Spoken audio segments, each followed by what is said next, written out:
네, 그럼 저희 이제 10시가 넘어서 이제 행사를 시작하도록 하겠습니다. 안녕하십니까? 저는 오늘 세미나 사회를 맡은 백석대학교 신은정입니다. 반갑습니다. 바쁘신 가운데도 세미나에 참석해 주신 모든 분께 감사드립니다. 저희가 그 개회사에 앞서서 자리를 함께 해주신 내빈 여러분들을 소개해 드리겠습니다. 오늘 세미나를 공동 주최하신 김은혜 의원님 소개해 드리겠습니다. 오늘 세미나를 공동 주최하신 강명구 의원님 소개해 드리겠습니다. 오늘 세미나를 공동 주최하신 최보윤 의원님 소개해 드리겠습니다.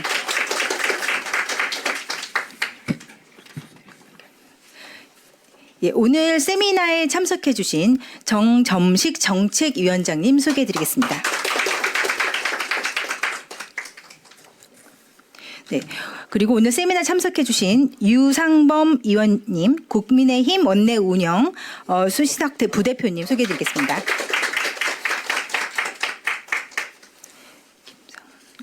네, 그리고 다음으로 저희 김상훈 국민의힘 주식 디지털 자산 밸류업 특별위원장님 소개해 드리겠습니다.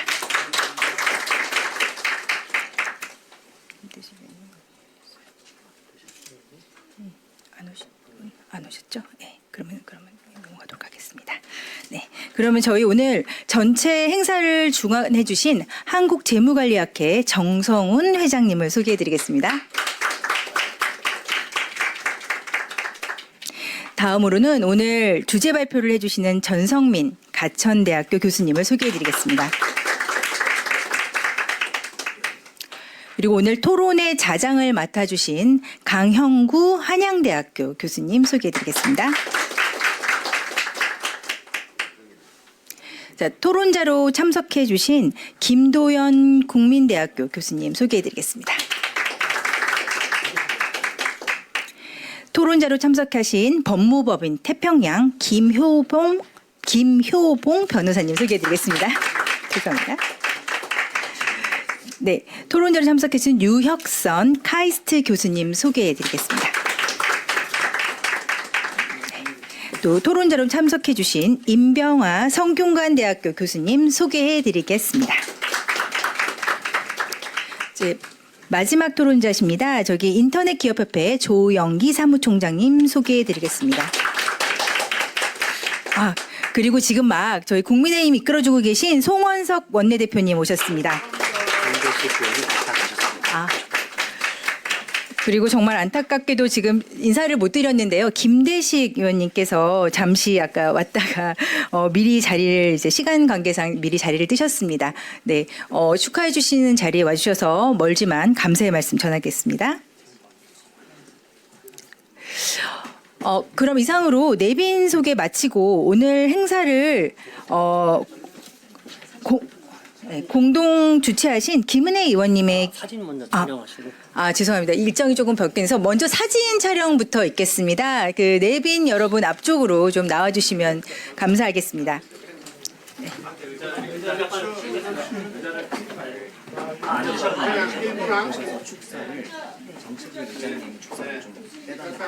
정특기 축사님, 정동식 안 하신대요? 그러면 이분은 서면에서 그냥 서면으로 하신다고? 네. 그러면 이분만 지금 현장 축사하시는 거죠? 정책 일정님 안 하시고 김상훈 의원님. 김상훈 의원님 하시고.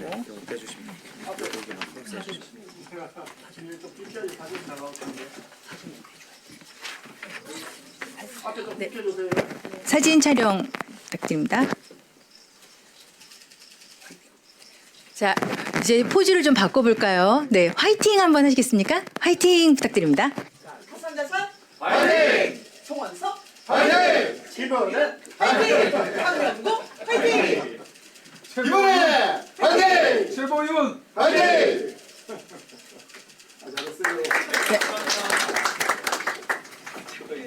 네. 네, 그럼 저희 원래 개회사를 먼저 진행을 해야 하지만 오늘 저기 참석해주신 내빈분의 시간 관계상 저희 축사 먼저 진행하겠습니다.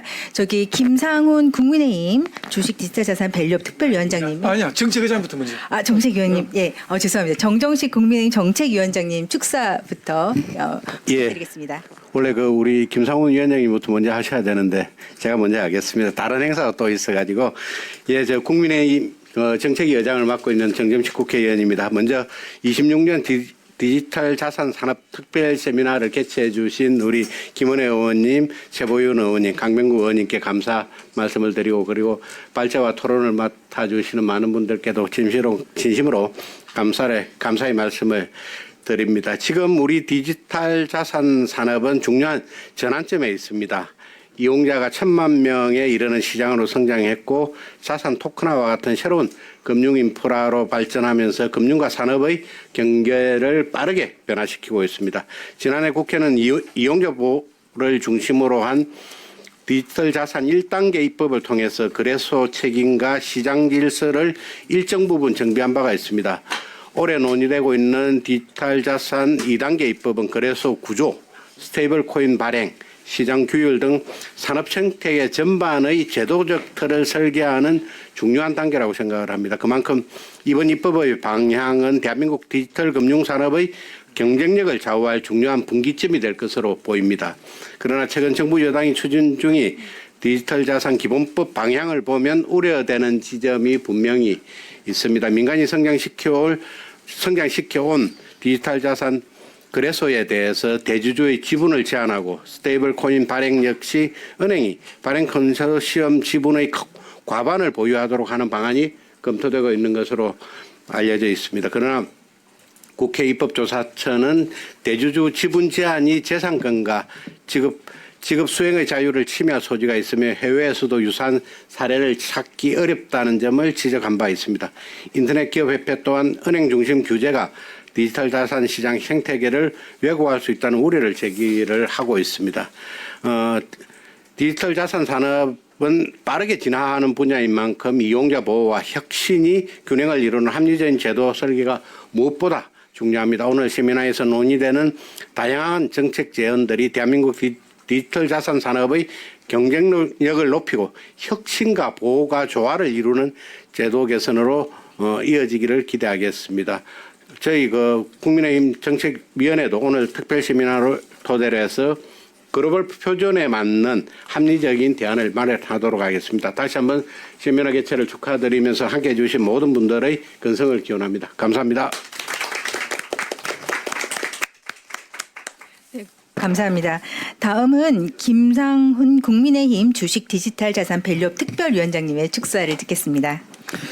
예, 감사합니다. 오늘 디지털 자산 산업 발전 방안에 대해서 우리 김은혜 의원님, 또 강명구 의원님, 최보윤 의원님 공동으로 직접 주관해서 감사하다는 말씀드리고 특히 한국재무관리학회의 우리 정성훈 회장님께서 또 이 행사를 직접 기획하고 주관해 주셨습니다. 감사하다는 말씀드리겠습니다. 함께해 주시는 전문가분들도 감사 인사 말씀드리겠습니다. 지금 디지털 자산 시장의 주요 이슈는 이제 스테이블 코인의 발행 주체를 누구로 할 것인가의 문제였다가 최근에 예기치 못한 뜻밖의 정부안이 지금 제안되면서 가상자산 업계 자체가 굉장히 혼동의 도가니 속에 빠져 있다 이렇게 생각을 합니다.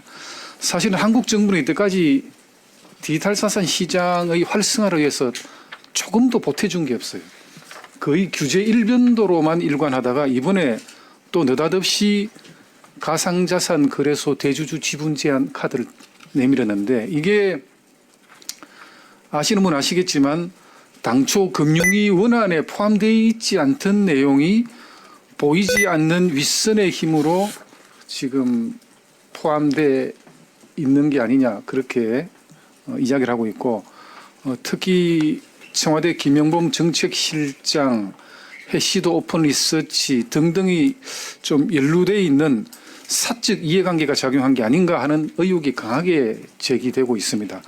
무엇보다 입법적으로 본다면 이것은 사후 규제고 소급 입법에도 반하는 것이고 또 위헌 소지가 있다고 민주당 디지털 자산 TF 위원들조차 반대 성명서를 냈어요.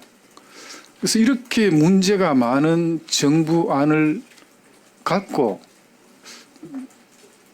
민주당과 금융위는 어떻게 이 안을 국민들에게 설득하고 가상자산 시장의 활성화를 부르짖는 이면에 숨겨진 발톱을 드러내는 게 아닌가 하는 그런 생각 갖고 있습니다. 오늘 이 토론회에서 우리 전문가분들의 다양한 고견이 제기가 될 텐데 우리 국민의힘은 디지털 자산 시장의 활성화를 위해서 합리적인 혁신 방안과 지원 방안을 마련할 수 있도록 최선을 다하겠습니다. 감사합니다. 네, 감사합니다. 이외에도 장동혁 국민의힘 당 대표님과 송원석 국민의힘 원내대표님께서 그 서면 축사를 보내주셨습니다. 나중에 자료 좀 참고 부탁드립니다. 자, 이제 축사 감사드리며 이제 그 김은혜 의원님의 개회사를 듣도록 하겠습니다. 국민의힘 김은혜 의원님은 경기 성남시 분당을 지역구 국회의원으로서 현재 국민의힘 원내 정책 수석 부대표를 역임하고 계시고요. 활발한 정책 소통과 의정 활동을 이어오고 계십니다. 네, 박수로 우선 개회사 발표를 하겠습니다.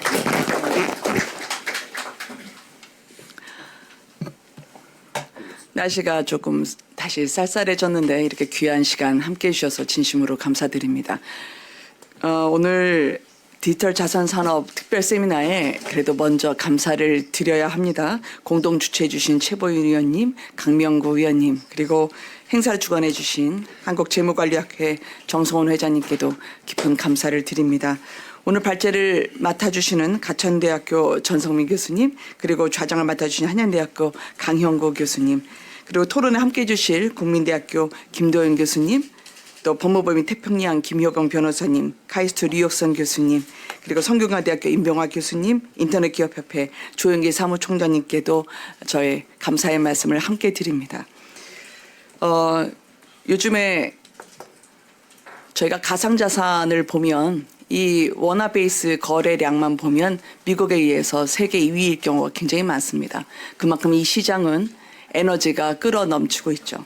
근데 이 에너지를 어떻게 관리하느냐에 따라서 우리나라 디지털 가상자산 시장은 화석이 될 수도 있고 활화산이 될 수도 있습니다.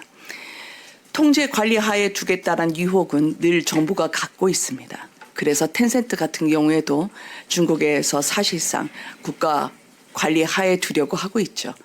우리 기업의 주인은 국가가 아닙니다. 기업의 주인은 주주이자 그리고 창업가 정신으로 세웠던 그 멤버들이자 또 기업을 사랑하는 국민이 될 것입니다.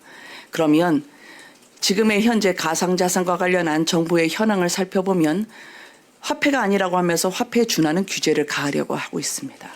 화폐가 아니라고 하면서 질서, 안정, 공공성의 이름으로 혁신과 성장을 가로막는 그런 유혹 가능한 통제 수단을 들려고 하고 있죠.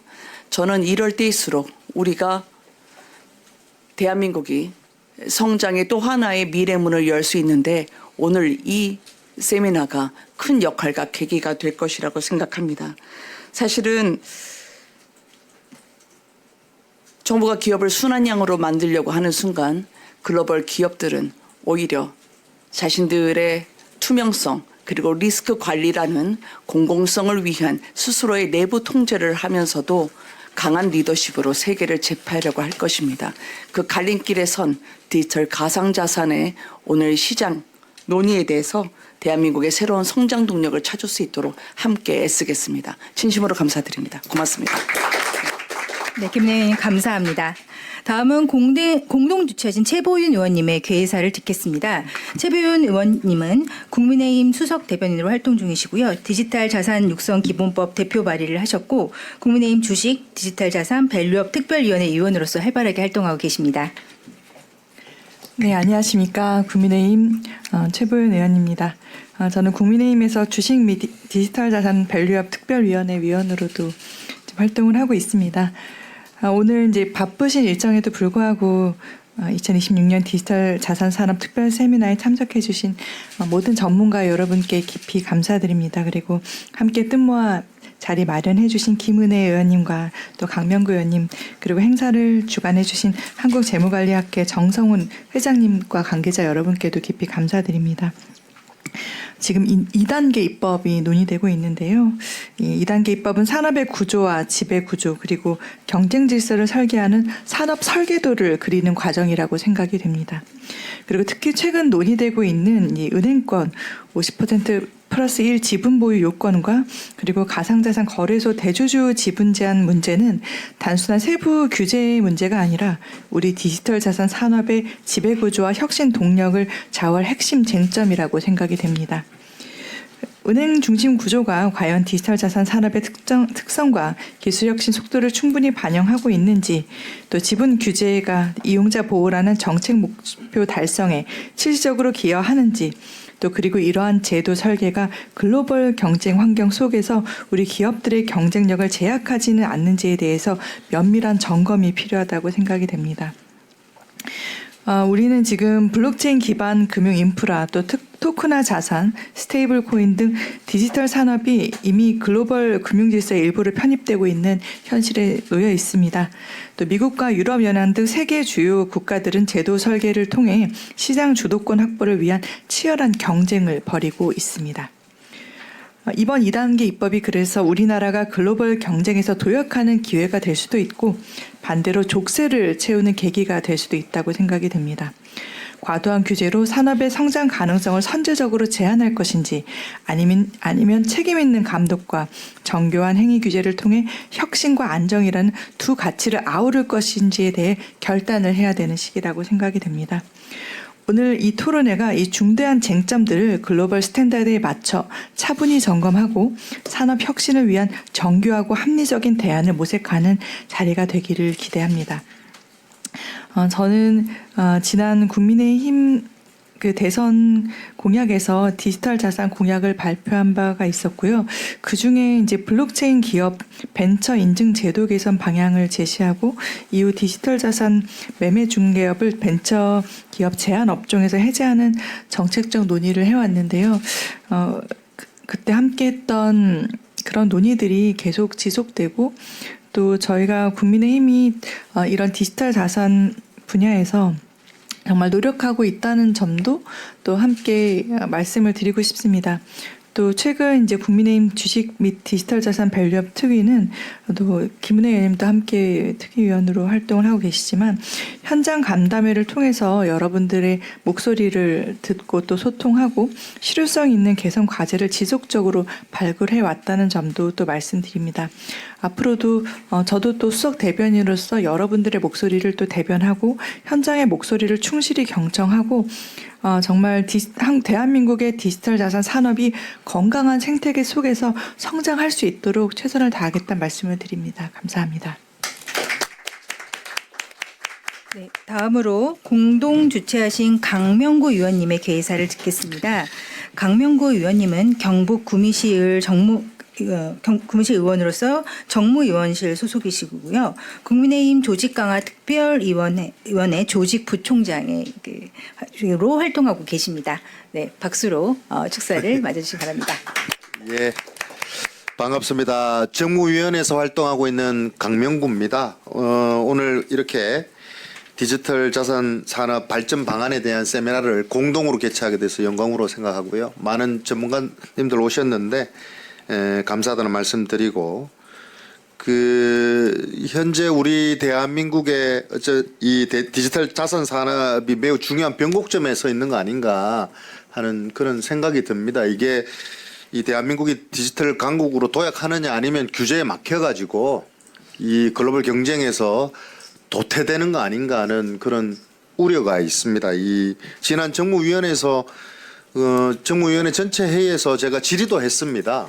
이 지금 정부가 추진 중에 있는 디지털 자산 2단계 입법 방안, 그 중에서도 가상 자산에 대한 이 대주주 지분 제한 문제에 대해서 저도 질의를 냈습니다. 이게 뭐 유럽에서도 그렇고 미국에서도 그렇고 선진국에서는 전례가 없다고 얘기하고 있고 학계에서도 도대체 이게 이런 규제가 이 재산권 침해 문제, 유연 소지까지 있는 이런 방안을 왜 하려고 하느냐라는 질타도 있는데 이 정부가 지금 어쨌든 우리 금융당국에 나서서 15에서 20% 가까이 제한하겠다고 합니다.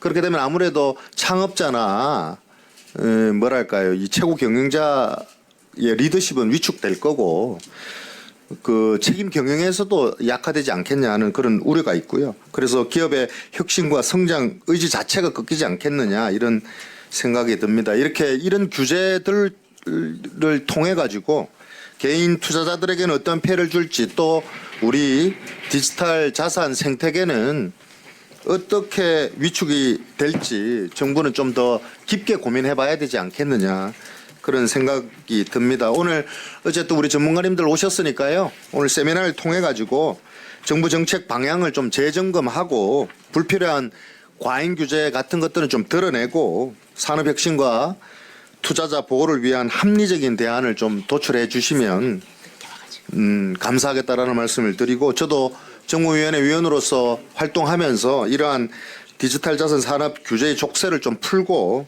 다시 한번 도약할 수 있는 기회를 만드는 데 일조할 수 있도록 최선을 다하도록 그렇게 하겠습니다. 오늘 참석하신 모든 분들 건승과 발전을 기원합니다. 감사합니다.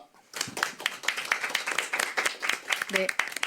저희 지금 개회사를 하는 와중에 그 네 분께서 또 방문을 주셔서 안내를 드리도록 하겠습니다.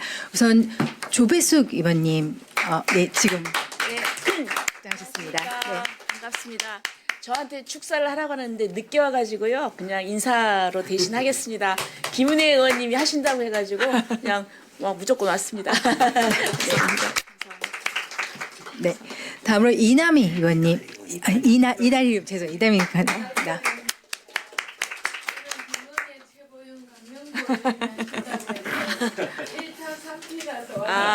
그랬구나. 이렇게 됐네.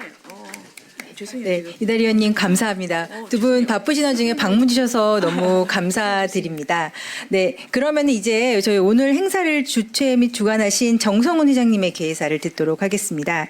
정성훈 회장님께서는 44대 사단법인 한국재무관리학회 회장으로 봉사해주고 계시고요. 현재 대구 카톨릭대학교 교수로 재직 중에 있습니다. 네, 반갑습니다. 한국재무관리학회장 정성훈입니다.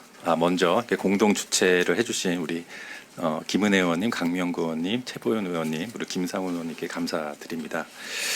개회사를 제가 적어준 거를 이렇게 쭉 읽으면 지루할 것 같아서 핵심적인 부분만 말씀을 드리면 이 대주주 지분 20% 제한하고 초과 지분의 처분을 의무화하는 방안은 금융 안정성과 이해상충 방지를 위한 취지에서 출발했을 것입니다. 그러나 우리는 규제의 본질을 다시 묻지 않을 수 없습니다. 위험의 근원이 단순히 지분율 자체에 있는지 아니면 지배구조의 투명성, 내부 통제의 실효성, 고객자산 보호장치의 미비에 있는지에 대한 냉정한 진단이 선행되어야 할 것이라고 이제 생각하고요. 그다음에 해외 사례에서 본 바 같이 아까 강명구 의원이 말씀하신 것처럼 이렇게 이제 규제를 하는 경우는 잘 없습니다. 그래서 갈라파고스의 규제가 될 우려가 있다라는 말씀을 드리고요. 또 다른 쟁점은 은행이 50% 플러스 1주 이상이 보유하는 구조에서만 원화 스테이블 코인 발행을 허용하는 방안입니다. 스테이블 코인은 단순한 디지털 결제 수단을 넘어 미래 디지털 금융 인프라의 핵심 축입니다. 이를 전통적 금융기관 중심 구조로만 설계할 경우 혁신의 주체가 되어온 핀테크 기업과 플랫폼 사업자의 참여는 구조적으로 제한될 수밖에 없습니다. 이미 글로벌 시장에서는 서클이 발행하는 USDC와 같이 민간 주도의 모델이 자리 잡고 있으며 공공성과 시장 혁신을 조화시키기 위한 다양한 실험이 이어지고 있습니다. 핵심은 지분 구조가 아니라 준비금의 투명성, 상환 안정성, 감독 체계의 명확성에 있을 거라고 보고 있습니다. 오늘 세미나가 찬반의 구도를 넘어 거래소 지분 구조 개선의 현실적 대안과 스테이블 코인 발행 구조의 합리적 설계 방안을 모색하는 건설적 논의의 장이 되기를 기대합니다. 대한민국이 규제로 고립되는 길이 아니라 신뢰 위에서 혁신을 확장하는 길을 선택할 수 있도록 지혜를 모아주시기 바랍니다. 감사합니다. 네, 여러 의원님 그리고 회장님 감사합니다. 이제 1부 개회식을 모두 마치고요. 2부 세미나를 시작하도록 하겠습니다. 원활한 행사 진행을 위해서 잠시 장례를 정리하겠습니다. 참석하신 분들께서는 잠시만 자리에 앉아서 기다려 주시기 바랍니다. 사진 한 번만 찍으세요. 사진 한 번만 더 찍으세요. 예. 사진 한 번만 더 찍겠습니다. 네, 내빈 여러분 앞으로 다시 좀 나와 주시기 바랍니다. 그럼 착석하신 상태에서 그럼 사진 촬영하도록 하겠습니다.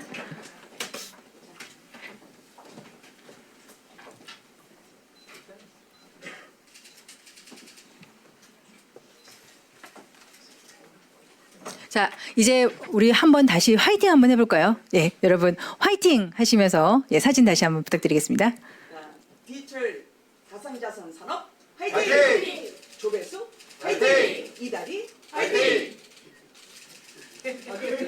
네, 감사합니다. 네.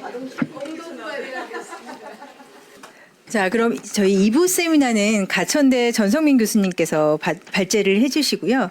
사실 주제 발표가 끝나면 이제 이어서 바로 토론회를 저희가 진행하도록 하겠습니다. 저희 원래 앉아서 저희가 진행을 하려고 하다가 전성민 교수님께서 이제 직접 앞에서 디지털 자산 산업의 거버넌스 혁신과 규제 패러다임 전환이라는 주제로 20분간 발표를 해주시겠습니다. 모두 박수로 환영해 주시기 바랍니다. 예, 안녕하십니까. 방금 전에 소개받은 가천대학교 전성민입니다. 우선 이렇게 국회에서 발표할 기회를 주셔서 너무너무 영광이고요. 아까 김은혜 의원님께서 텐센트 말씀을 좀 해주셨는데 그 얘기를 잠깐 드리고 발표를 시작하겠습니다. 그 텐센트는 2008년만 해도 사실 그렇게 큰 회사가 아니었습니다. 근데 지금은 중국에서 시총 기준으로 가장 큰 회사가 됐고요. 2008년만 해도 QQ라고 우리 버디버디 같은 PC 메신저 만들던 회사고 돈도 그렇게 많이 벌지 못하던 회사였어요. 근데 이제 판교에 와가지고 우리나라에 있는 게임 회사들한테 이제 게임 소싱을 해가지고 그래서 뭐 NC소프트, 넥슨 뭐 이런 회사들로부터 게임 소싱해서 그걸로 돈을 벌기 시작해서 지금은 전 세계에서 가장 큰 게임 퍼블리셔고요. 그리고 한국에 그렇게 들락날락 거리다가 카카오톡을 보게 됐습니다. 그래서 위챗이라는 메신저를 만들었죠. 그래서 지금은 뭐 카카오의 주요 주주 중에 한 회사가 되기도 했고, 근데 이제 거기서 가지고 있는 모토가 있는데요. 고양이를 보고 호랑이를 그린다 이런 말을 합니다. 그래서 졸지에 카카오나 우리나라가 고양이가 된 게 아닌가 약간 이런 생각을 하면서 말씀을 드리겠습니다. 오늘 디지털 자산 산업의 거버넌스 혁신하고 규제 패러다임의 변화 관련된 이야기인데요. 뭐 복잡하게 생각되실 것 같아서 제가 결론부터 먼저 말씀드리겠습니다. 일단 이제 코인 시장은 앞서서 여러분들께서 말씀해 주신 대로 지금 1,000만 명이 쓰고 있는 이제 일반 시장이라고 볼 수가 있습니다. 그러니까 이게 이제 코인 시장은 벌써 우리나라를 포함해서 전 세계적으로 거대한 디지털 경제 영토가 됐다 이렇게 말씀을 드릴 수가 있고요. 규모도 뭐 95조 원, 그러니까 아주 중요한 이제 국가 경제 인프라로 지금 작동하고 있다고 볼 수가 있고요. 그런데 이제 모두에서 여러분들께서 지적했습니다만 지금 정부가 거래소 대주주 지분 제한을 15에서 20%로 공공성을 강화하겠다 이런 취지에서 하고 있는데 이게 상당히 사실 위험한 발상이 될 수 있다 이런 면을 지적하고 싶습니다. 첫째로 이렇게 15% 20%로 대주주 지분을 낮추게 되면 당연히 책임감이 없어지게 됩니다. 이게 이 거래소라는 게 특히 다 스타트업에서 출발한 회사로 커진 회사들인데 이걸 인위적으로 여럿으로 쪼개게 되면 당연히 책임이 누가 지게 되느냐 이런 문제가 당연히 발생할 수밖에 없습니다. 그다음에 두 번째 말씀드릴 내용은 국내의 스타트업에서 출발한 거래소들이잖아요. 근데 이런 회사들에 대해서 지분을 다변화해라 그러면 당장 큰 돈 가진 회사들이 들어올 가능성이 많습니다. 그게 대표적으로 해외 거대 자본이라고 볼 수가 있는 거죠. 그럼 해외 거대 자본이 들어오면 보통 이제 우리나라에서 어떻게 하냐면 여기서 기술을 크게 개발하려는 목적이라기보다는 여기서 돈을 빨리 벌어 나가야 되는 목적이 더 강하게 됩니다. 그러니까 여기 국내에 들어와서 일종의 이제 트로이 목마라는 그런 말을 쓰게 되는데 겉으로는 해외 거대 자본을 유치했다고 해서 굉장히 좋아 보이지만 곧 그게 우리한테는 우리 기술과 돈이 밖으로 새어나가게 하는 그런 문제가 된다는 거죠. 그래서 이게 이제 스타트업 생태계 관점에서 보면 창업자가 새로운 아이디어를 가지고 도전해서 만든 회사가 이게 이제 리더십도 잃게 되고 그 다음에 기술과 뭐 이렇게 되게 되면 기술도 잃게 되고 이러면은 정말 창업 생태계가 도전해서 건실한 기업을 기르는데 이런 거 굉장히 좀 어려운 점이 있는 게 아니냐 이런 문제 제기를 할 수가 있고요. 그래서 결론적으로 그러면 이걸 어떻게 해결하면 좋겠느냐 이렇게 보면 이제 우리가 지금 이 규제를 하는 목적이 어디 있는지를 좀 잘 생각해 봐야 됩니다. 이 규제의 목적은 어디 있냐면 투명하게 안정된 거래소 시장을 만들자 이게 원래 목표잖아요. 그 목표를 달성하기 위해서는 이 거래소를 상장을 시킨다든지 그래서 상장해서 회사들의 공시 자료 같은 거를 일반 국민들한테 볼 수 있게 해서 항상 감시할 수 있도록 하는 그런 투명한 공시 제도를 이용한다든지 아니면 이제 제 걱정이 그런 거죠. 준비금을 마련해 놓지 않고 이러다가 부도가 나면 어떻게 되냐 이런 문제를 이제 하고 있는데 이거는 이제 실제로 이거를 잘 관리할 수 있도록 하는 제도. 예를 들자면 실제로 있는 돈이 존재한다는 걸 증명하는 실시간으로 증명할 수 있게 하는 블록체인 기술을 가지고 실시간 자산 현황 같은 거를 공개할 수 있도록 하게 하는 그런 기술이 실제 있습니다. 그러니까 그런 걸 활용하는 게 좋은 방법이고요. 그다음에 지금 현재 주요한 안 중에 하나가 은행한테 51% 이상의 지분을 줘서 이걸 해보자. 그런데 지금까지 사실 우리나라 은행이 뭐 여러 가지 혁신의 노력을 해왔습니다만 아까 텐센트 제가 말씀을 드렸듯이 그런 세계적인 기업으로 성장할 수 있을 그런 혁신의 정도를 가져갈 수 있냐 이런 거에 대해서 우리가 좀 생각해 볼 부분이 있다 이런 말씀입니다. 그래서 중요한 것은 역시 시장 친화적으로 창업가들의 그 애니멀 스피릿이라고 할까요? 예. 그래서 네. 민주당 박민규 의원 오셨습니다.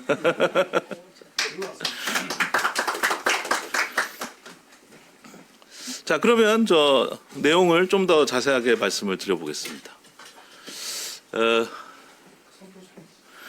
초반에 설명드렸듯이 지금 디지털 자산 시장이 1,000만 명 이상이 쓰고 있고요. 근데 이제 우리나라에 1,000만 명 이상 서비스가 여럿 있었습니다. 뭐 예를 들자면 예전에 뭐 새로움의 다이얼 패드도 있었고요. 뭐 네오위즈의 세이클럽도 있었고 그다음에 한 게임 뭐 나중에 이제 네이버하고 합병도 이루어졌고 뭐 넥슨의 카트라이더 이런 거 다 1,000만 이상 어떻게 보면 이제 국민 온라인 서비스라고 볼 수가 있는데 근데 이게 지속성을 갖기 위해서는 사실은 다 비즈니스 모델을 충족하는 게 굉장히 중요한 문제라고 볼 수가 있죠. 근데 지금 이제 디지털 자산 시장 거래소는 창업자들이 뛰어들어서 이 실험을 했고 사실 이 실험은 성공적으로 잘 이루어졌다고 볼 수가 있습니다. 그래서 구체적으로 뭐 돈을 벌고 있고요. 지금 거래소에서. 근데 이제 이거를 이제 공공성 특히 이제 재무 건전성 차원에서 이거를 이제 지분 구조를 15에서 20% 대주주 지분을 제한하고 그다음에 은행 중심의 스테이블 코인 발행 모델을 이제 진행하려고 하는데 이거는 이제 우리가 계속 얘기하듯이 스타트업 랜드스케이프에서 우리가 혁신을 우리가 추구해야 된다고 한다면 그 관점에서는 굉장히 우려할 사안들이 많다 이런 말씀을 드리고 싶고요. 그래서 이건과 관련된 이제 연구 문헌들을 보면 이게 기존의 이제 전통 경제하고는 좀 다른 양상으로 나타나게 됩니다. 이 디지털 경제에서는 그 네트워크 효과라는 게 있습니다. 그 네트워크 효과라는 건 뭐냐면 참여하는 사람들의 수가 늘어날수록 이 서로의 커넥션이 이렇게 기하급수적으로 늘어난다는 것이죠. 그러니까 예를 들자면 이런 건데요. 뭐 아이폰에 뭐 페이스타임이라는 그런 서비스가 있지 않습니까? 근데 혼자 페이스타임을 쓴다면 그 페이스타임이 별로 가치가 뭐 전혀 없게 되죠. 근데 이게 둘, 셋, 넷 이렇게 늘어나게 되면 커넥션의 수는 뭐 이렇게 둘이면 하나가 되고 셋이면 셋이 되고 넷이면 여섯이 되고 이게 이제 2차 방정식 형태로 늘어나게 될 수밖에 없게 됩니다. 그래서 이렇게 네트워크 효과가 굉장히 커진다는 거죠. 이 가상시장 자산에서도 그런 겁니다. 뭐냐면 그냥 돈이 왔다 갔다 하는 거 하고 이런 플랫폼 형태로 움직이게 되면 이 돈이 프로그래머블해지고 조건을 달아서 이제 거래를 하게 되는데 참여하는 사람의 수가 많아질수록 다양한 형태의 이제 커넥션이 나타난다는 측면에서 네트워크 효과가 이제 크게 나타나는 영역이라고 볼 수가 있습니다. 그러다 보니까 이렇게 될 경우에는 한쪽에 집중되는 문제가 계속 생깁니다. 그래서 이제 우리가 계속 플랫폼과 관련돼서는 독과점 이슈를 계속해서 얘기할 수밖에 없게 되는데요. 근데 그렇다고 해서 이거를 인위적으로 막 나누면 되는 거냐? 이건 또 다른 문제가 되게 됩니다. 이렇게 나누게 되면 어떻게 되겠습니까? 아까 말씀드린 대로 노드의 수가 줄어들기 때문에 네트워크 효과가 커지질 않고 굉장히 이번에는 그 기하급수적의 그 반대 형태로 급속하게 줄어드는 그런 문제가 생길 수가 있겠습니다. 그러나 이제 다른 한편 이제 우리가 그 스테이블 코인이나 이런 게 이제 자유은행업 같은 형태로 이제 나타나게 될 경우에 이게 자산이 불투명해지면 뱅크런 현상이 나타난다. 우리가 이제 예전에 97년에 IMF 외환 위기를 겪은 적이 있었습니다. 그래서 이제 그때 나타났던 가장 큰 이유 중에 하나는 이 외환 우리나라 지급 결제에 대한 이제 걱정이 생기니까 달러에 대해서 모두 가서 찾는 뱅크런 현상이 나타난 게 이제 결정적인 이유가 됐는데요. 그러니까 이게 우리가 그 당시에 이제 글로벌 자산 운영 관점에서 우리가 불투명하고 계속 끝까지 우리가 펀더멘털이 강하다 이렇게 숨기다가 막상 국고를 따봤더니 달러가 없어서 결국 그 문제 때문에 우리가 외환 위기를 겪게 됐지 않았습니까? 그러니까 이 문제를 사실 해결하려면 투명하게 시장이 건전하다는 신호를 시장에 참여하는 사람한테 지속적으로 주는 게 굉장히 중요하다고 이렇게 말씀을 드릴 수가 있겠습니다. 관련된 또 이제 중요한 연구 문헌들이 좀 있는데요. 소개를 조금 드리고 가겠습니다. 소유와 혁신 간의 성과에 관련된 연구들이 있습니다. 그게 무슨 얘기냐면 소유가 아주 집중되면 이제 이게 혁신이 굉장히 어렵겠죠. 왜냐하면 이제 그걸 결정하는 사람들이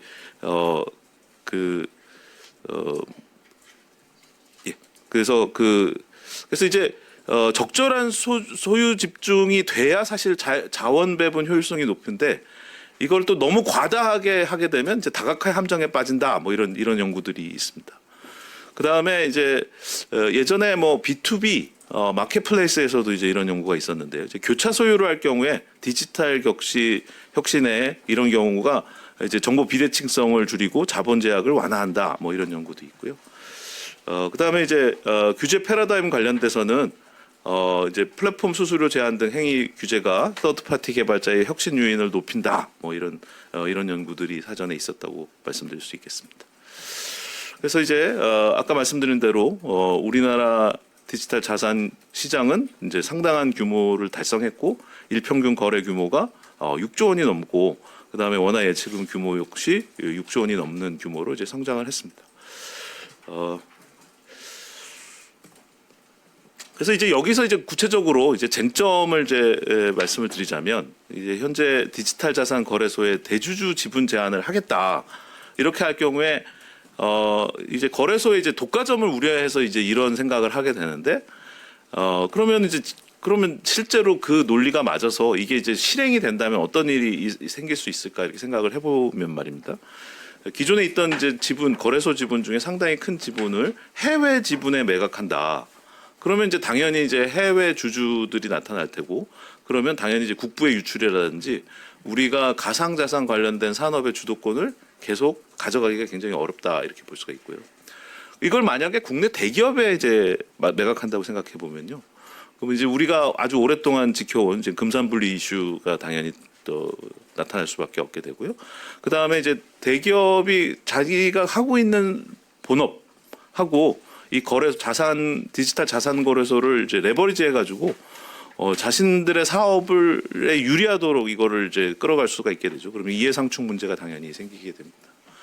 만약 사모펀드에다가 이제 매각하게 되면 어떻게 되냐? 그러면 이제 우리가 이제 홈플러스 사례에서도 볼 수 있듯이 사모펀드는 단기적인 자본 이득을 내려고 굉장히 노력하게 됩니다. 그러면 이제 산업을 중장기적으로 이걸 키우겠다 이런 생각을 하질 못하고 수수료 수익을 극대화하는 이런 걸 할 수가 있게 되게 됩니다. 그러니까 15% 20%로 지분 구조를 조정하자, 공공성을 높이기 위해서 조정하자 이렇게 말은 쉽습니다만 실제로 그게 현실화될 경우에는 이런 세 가지 시나리오를 놓고 봤을 때 상당히 큰 부작용을 시장에 가져올 가능성이 많게 되고요.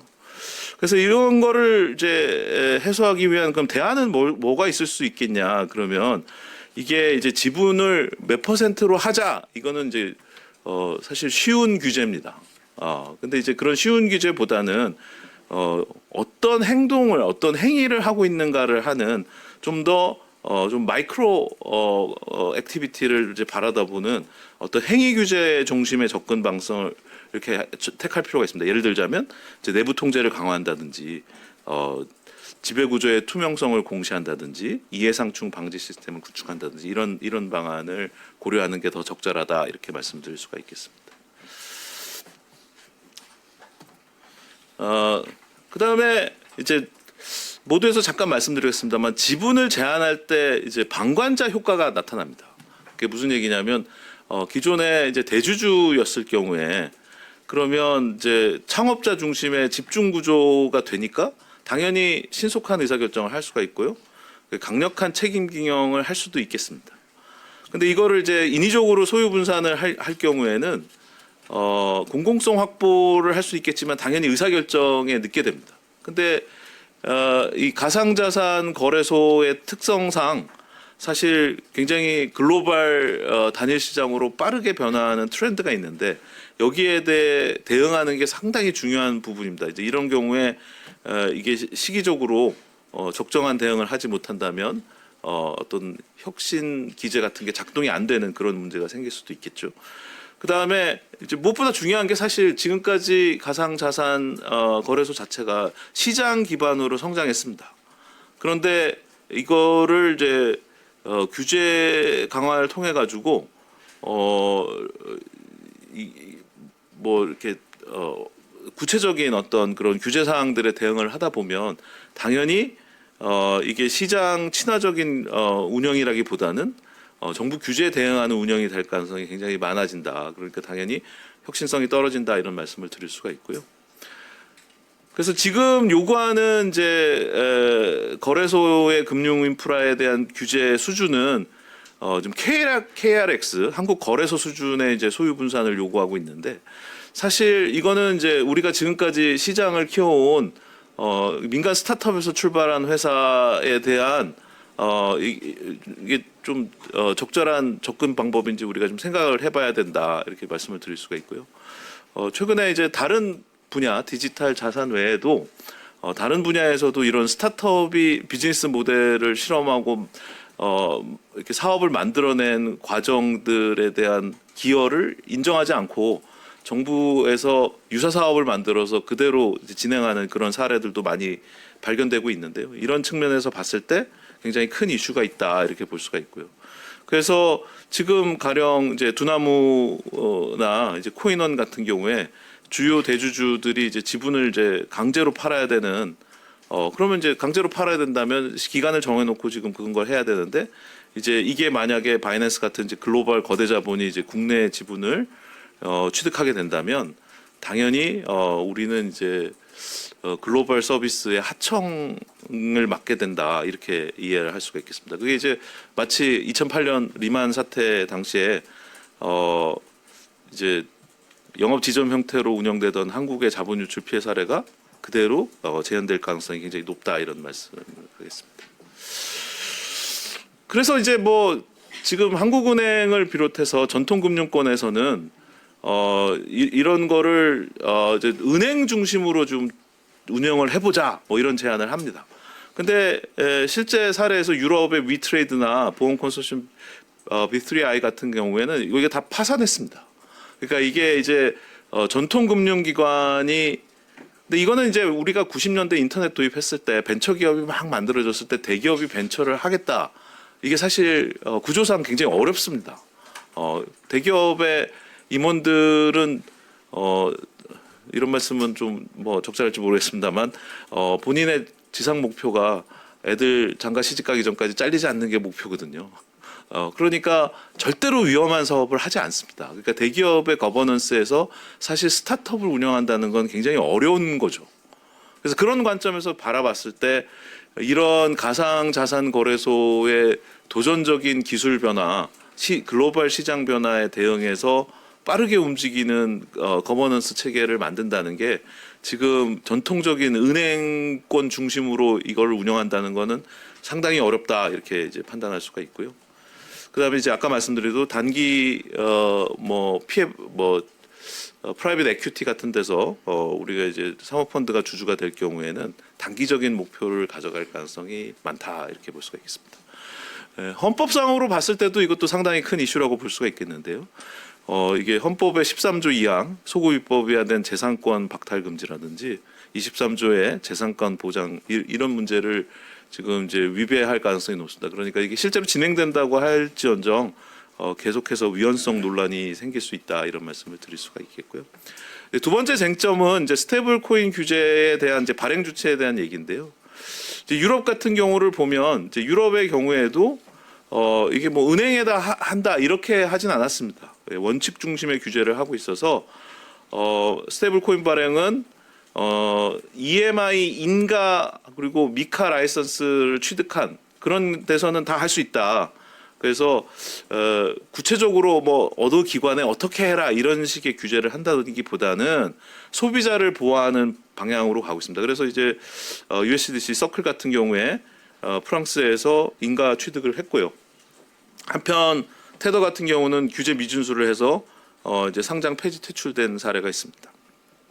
또 한편 영국 영란은행에서는 비은행 발행을 전제로 해서 이제 강한 규제를 하고 있습니다만 리스크에 비례한 규제 방식을 택하고 있다 이렇게 말씀을 드릴 수가 있는데요. 그래서 이제 우리 한국은행에서는 이제 한국은행의 통화 정책 그 효과에 대한 이제 걱정을 가지고 있어서 은행 중심의 발행을 하는 게 이제 적절하다 이렇게 보는데 이는 사실은 글로벌 트렌드하고는 좀 잘 맞지 않는다 이렇게 볼 수가 있고요. 그래서 은행 중심의 지배 구조는 그게 그렇게 한다고 해서 리스크가 차단되는 건 아니고 오히려 아까 말씀드린 대로 이게 독점권을 주는 그런 효과가 있게 돼서 은행이 과연 혁신을 할 수 있느냐라는 이제 근본적인 질문에 도달할 수 있게 되겠습니다. 그래서 이제 각국의 이제 규제와 관련돼서는 그 지금 슬라이드에 보이는 것처럼 자료 18페이지, 19페이지의 내용을 참고하시면 되겠습니다. 그리고 또 한 가지 이제 우리가 지금 짚고 넘어가야 될 것은 이제 1은행 1거래소 제휴 관행 이거를 지금 이제 정부 규제안에서 지금 진행 중에 있는데요. 그래서 이거는 이제 산업 조직론 관점에서 경쟁을 제한하는 문제가 되게 되고요. 이렇게 되면 당연히 이제 경쟁 제한을 통해서 이제 사실 혁신의 어떤 이걸 이제 가속화하는데 당연히 이제 큰 문제가 될 수도 있겠습니다. 그래서 이제 뭐 가령 이제 많은 걱정을 이루는 것 중에 하나가 빗썸 비트코인 오지급 사태에 대해서 가장 이제 많은 분들이 이제 논의를 하고 있는데 사실 뭐 이런 그 오지급 사태 같은 경우는 생길 수 있는 문제입니다. 근데 그게 지금 추진하고 있는 규제를 통해서 문제가 해결될 가능성은 사실 거의 없습니다. 별로 관련성이 없는데 이런 사건이 일어났으니까 이 규제를 강화하겠다 이렇게 지금 이제 이렇게 사실 더 중요한 건 뭐냐면 기술적으로 내부 통제를 하는 게 중요하고 그 내부 통제를 관리하는 어떤 관리 체계를 만드는 게 더 중요한데 이걸 어떻게 보면 쉬운 규제를 택해서 은행에다 맡겨야 되겠다. 기존의 규제 체계를 통해 가지고 관리하겠다. 이런 걸 통해서.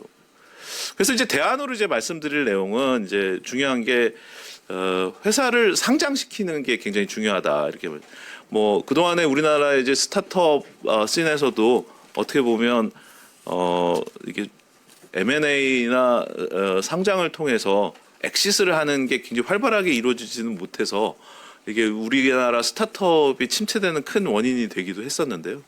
근데 이제 해외 사례를 봤던 경우에 봤을 경우에 이제 비트고나 크라켄이라든지 코인베이스 같은 경우에 이런 이제 해외 사례에서 상장 시장에 그러니까 IPO를 통해 가지고 상장을 해서 그 공시 정보를 제공하는 형태의 투명성을 확보하는 그런 전략을 쓰고 있다. 그러니까 우리도 사실 바람직하기로는 우리 이 자산에 대한 어떤 내부 통제라든지 외부 감사라든지 이런 게 상장을 통해서 일어나는 게 더 적절하고 또 그게 시장에 주는 신호가 창업자들에게 이런 새로운 사업이 들어섰을 때 또 이런 도전을 했을 때 충분한 보상도 이루게 되고 또 이게 제도권 내에 들어가는 그런 걸 시장을 통해서 이제 할 수 있게 된다 이런 신호를 줄 수 있다 이런 측면에서 의의가 크다고 하겠습니다. 그래서 결론적으로 다시 한번 강조드리지만 디지털 자산 산업은 지금 이 인터넷 기술 우리가 1982년 전 세계에서 미국 다음으로 두 번째로 인터넷을 도입했습니다. 그리고 1996년 두루넷 설립을 통해 가지고 전 세계 최초로 초고속 인터넷을 우리가 갖게 됐습니다. 그래서 사실 다른 어떤 나라보다도 이 분야 디지털 산업에서 우리가 앞서가고 있는 거에는 틀림이 없는데요. 그동안에 이런 디지털 산업을 더욱더 혁신을 가속하기에는 디지털 산업, 자산 산업이 앞서가는 인프라를 만드는 게 무엇보다도 중요한 핵심 동력이다 이렇게 말씀을 드릴 수가 있고요. 그래서 그걸 위해서는 지금 글로벌 형태로 이제 이런 자산 시장이 운영되고 있는데 이게 만약 무리해서 이런 그 우리 국내 갈라파고스적 규제를 강화하게 된다면 많은 투자자들이 사실은 시장을 이탈할 가능성이 많습니다. 벌써 지금 달러 베이스드 스테이블 코인 같은 경우에는 해외 투자를 하고 있는 투자자들도 상당히 많이 있고 지금 우리 뭐 서학개미라고 많이 부르잖아요. 그러니까 지금 증권 시장에서도 해외로 지금 투자를 나가는 경우가 굉장히 많습니다. 그러니까 지금 이제 우리가 우물안 개구리처럼 내부에서 규제만 강화한다고 이 문제가 해결되는 게 아니다. 그러니까 좀 더 산업을 어떻게 혁신할까에 대해서 생각해보는 그런 계기가 됐으면 좋겠다. 이런 말씀을 드리면서 제 발표를 마치겠습니다. 감사합니다.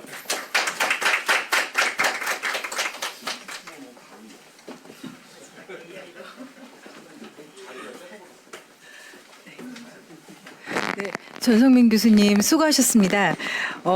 네, 전성민 교수님 말씀하셨지만 저희 국내 디지털 가상자산 시장의 경쟁력을 유지하기 위해서 또 혁신을 지속하기 위해서 불도 꺼주시고 혁신을 계속하기 위해서 사실 이제 규제 패러다임의 변화가 중요하다 이런 메시지를 전달 주셨습니다. 저희가 사실 그 발표하시는 중에 또 귀빈께서 한 분이 또 방문을 주셨습니다. 아까 간단하게 인사드렸지만 민주당 박민규 의원님 모셨고요. 그래서 축사를 간단하게 부탁드려도 네? 그럼요. 앉아서 하셔도 됩니다. 예, 저 민주당에서 이런 토론할 때 계속 겹쳐서 듣고 싶다 못 들었는데 제가 민주당 디지털 TF 위원이거든요. 그래서 여기 전문가분들 몇몇 분들 안면도 있고 하는데 또 개인적으로 여기 계신 조배숙, 김은혜, 강명규, 최보현 의원님, 방금 나가신 이다리 의원님 특히 네 분은 저랑 개인적 인연이 다 있으세요. 조그맣게. 그래서 너무 편하게 왔고요. 아까 전성 교수 발제 또 강영 교수님 또 발표를 듣기 위해서 왔습니다. 아무튼 잘 듣고 국회 잘 논의되도록 노력하겠습니다. 네, 감사합니다, 의원님. 자, 이렇게 저희가 이제 주제 발표를 마치고 이제 패널 토론을 이어가겠습니다. 토론은 저희가 이제 그 자리상 이제 앉아서 진행을 하겠고요. 저 한양대 강용구 교수님께서 자장을 맡아서 진행을 해주시겠습니다. 지금까지 저는 백석대학교 신은정이었습니다. 감사합니다. 예, 안녕하십니까. 한양대학교 강용구입니다. 이렇게 훌륭한 평소에 존경하는 의원님들 모시고 그다음에 회장님들 모시고 이렇게 토론에 또 좌장까지 하게 돼서 영광으로 생각합니다. 국가는 왜 실패하는가? 책 제목이죠. 2024년대 노벨상을 3분이 받았는데 그중에 2분이 쓰신 책 제목입니다. 이 책의 핵심 내용을 보면 국가가 왜 실패하는지 잘 되는 나라가 있고 안 되는 나라가 있는데 잘 되는 나라는 포용적 제도를 가지고 있다. 안 되는 나라는 약탈적 제도를 가지고 있다. 포용적 제도는 재산권을 잘 보호해주는 나라고 약탈적 제도는 엘리트들이 지분을 이걸 좀 뭐한데 재산권을 침해하고 지분을 뺏어가고 사업에 진출 못하게 하고 자기가 사업하고 이런 걸 말한다. 그래서 지분 제한은 어떻게 보면 포용적 제도가 아니라 아무리 생각해도 약탈적 제도로 보이거든요. 그럼에도 불구하고 추진하면 이유가 있을 텐데 도대체 왜 지분 제한을 하는지 50% 플러스 1은 왜 하는지 이유를 설명을 안 해줘요. 금융위도 그렇고 한국은행도 그렇고 저는 그게 제일 답답하더라고요. 그래서 여기 계신 분들 의견도 좀 듣고요. 그 이유가 뭘까 우리가 좀 짐작도 해보고 되면 무슨 일이 발생할까 이런 것 좀 이야기해봤으면 좋겠습니다. 먼저 법무부인 최고 전문가시죠. 법무부인 태평양 김윤봉 변호사님께서 한 말씀 부탁드리도록 하겠습니다. 네, 안녕하세요. 법무법인 태평양 김유봉 변호사입니다. 네, 이렇게 중요한 세미나에 초대해 주셔서 진심으로 감사드립니다. 드리고 싶은 말씀이 여러 가지가 있는데요. 좀 두 가지 측면에서 크게 좀 정리해서 말씀을 드리고자 합니다. 규제 측면과 산업 측면을 우리가 각각 좀 나눠서 살펴봐야 하는데요. 우선 규제 측면에서는 여러 가지 헌법적, 법률적 이슈가 있다는 점에 대해서는 사실 여러 세미나, 토론회 그리고 전문가님들의 기고에 의해서 다들 쟁점들은 잘 알고 계실 거라고 생각이 됩니다. 특히 최근에는 국회 입법조사처에서 이제 의원님들 말씀 주신 것처럼 그 위원회 소지가 있다라는 의견을 밝히셨는데요. 이제 이렇게 입법조사처에서 이러한 법률적 이슈가 있을 수 있다는 공식적인 어떤 보고서를 내셨기 때문에 입법을 추진하기 위해서는 이런 헌법적 법률적 이슈에 대해서 정부가 좀 공식적인 법률 검토를 진행하신 이후에 입법을 추진하는 것이 좀 바람직하지 않을까 생각이 됩니다. 그리고 지금 이제 지분 보유 한도 규제에 조금 완화를 하기 위해서 예외적으로 금융 당국의 재량에 따라서 어떻게 조금 예외를 인정할 수 있는 조항이 논의가 되고 있는 것으로 보이는데요. 사실 전체 규제 틀이 현재 보유 중인 지분 처분을 강제하고 있다고 하면 이제 예외 사유로 금융당국의 재량에 따른 어떤 예외적인 사례를 인정한다고 해서 그런 이슈가 모두 해소되는지에 대해서는 검토가 좀 필요할 것으로 생각이 됩니다. 근데 이제 이런 논의를 좀 본격적으로 하기 위해서는 사실 정부가 하고자 하는 목적이 무엇인지에 대해서 좀 명확한 이해가 필요합니다. 방금 저희 강 교수님께서 그 말씀 주셨는데요. 지금 금융당국에서 걱정하시는 부분이 지배구조로 인한 대주주의 전횡이 문제인지, 만약 그렇다고 하면 이제 지배구조법 적용으로 해결되지 않는 부분이 어디인지에 대해서 우리가 논의를 해야 되는 것이고요. 그게 아니라 운용수익이 지금 집중되고 있는 것이 문제인지, 그렇다고 하면 운용수익은 거래소에 기속되는 것이니 그 파이를 나눌 수 있는 이제 거래소들의 어떤 추가적인 진입 규제 완화와 경쟁 촉진에 대한 논의를 해야 되는 것이고요. 그리고 신고제에서 인가제로 넘어가는 게 문제라고 하면 금융투자업자보다 이제 가상자산 거래소가 국가적으로 더 중요한 인프라 기관이어서 다른 인가제와 다르게 이 경우에는 소유 규제가 반드시 필요한지 이런 것에 대한 논의가 좀 필요할 것입니다.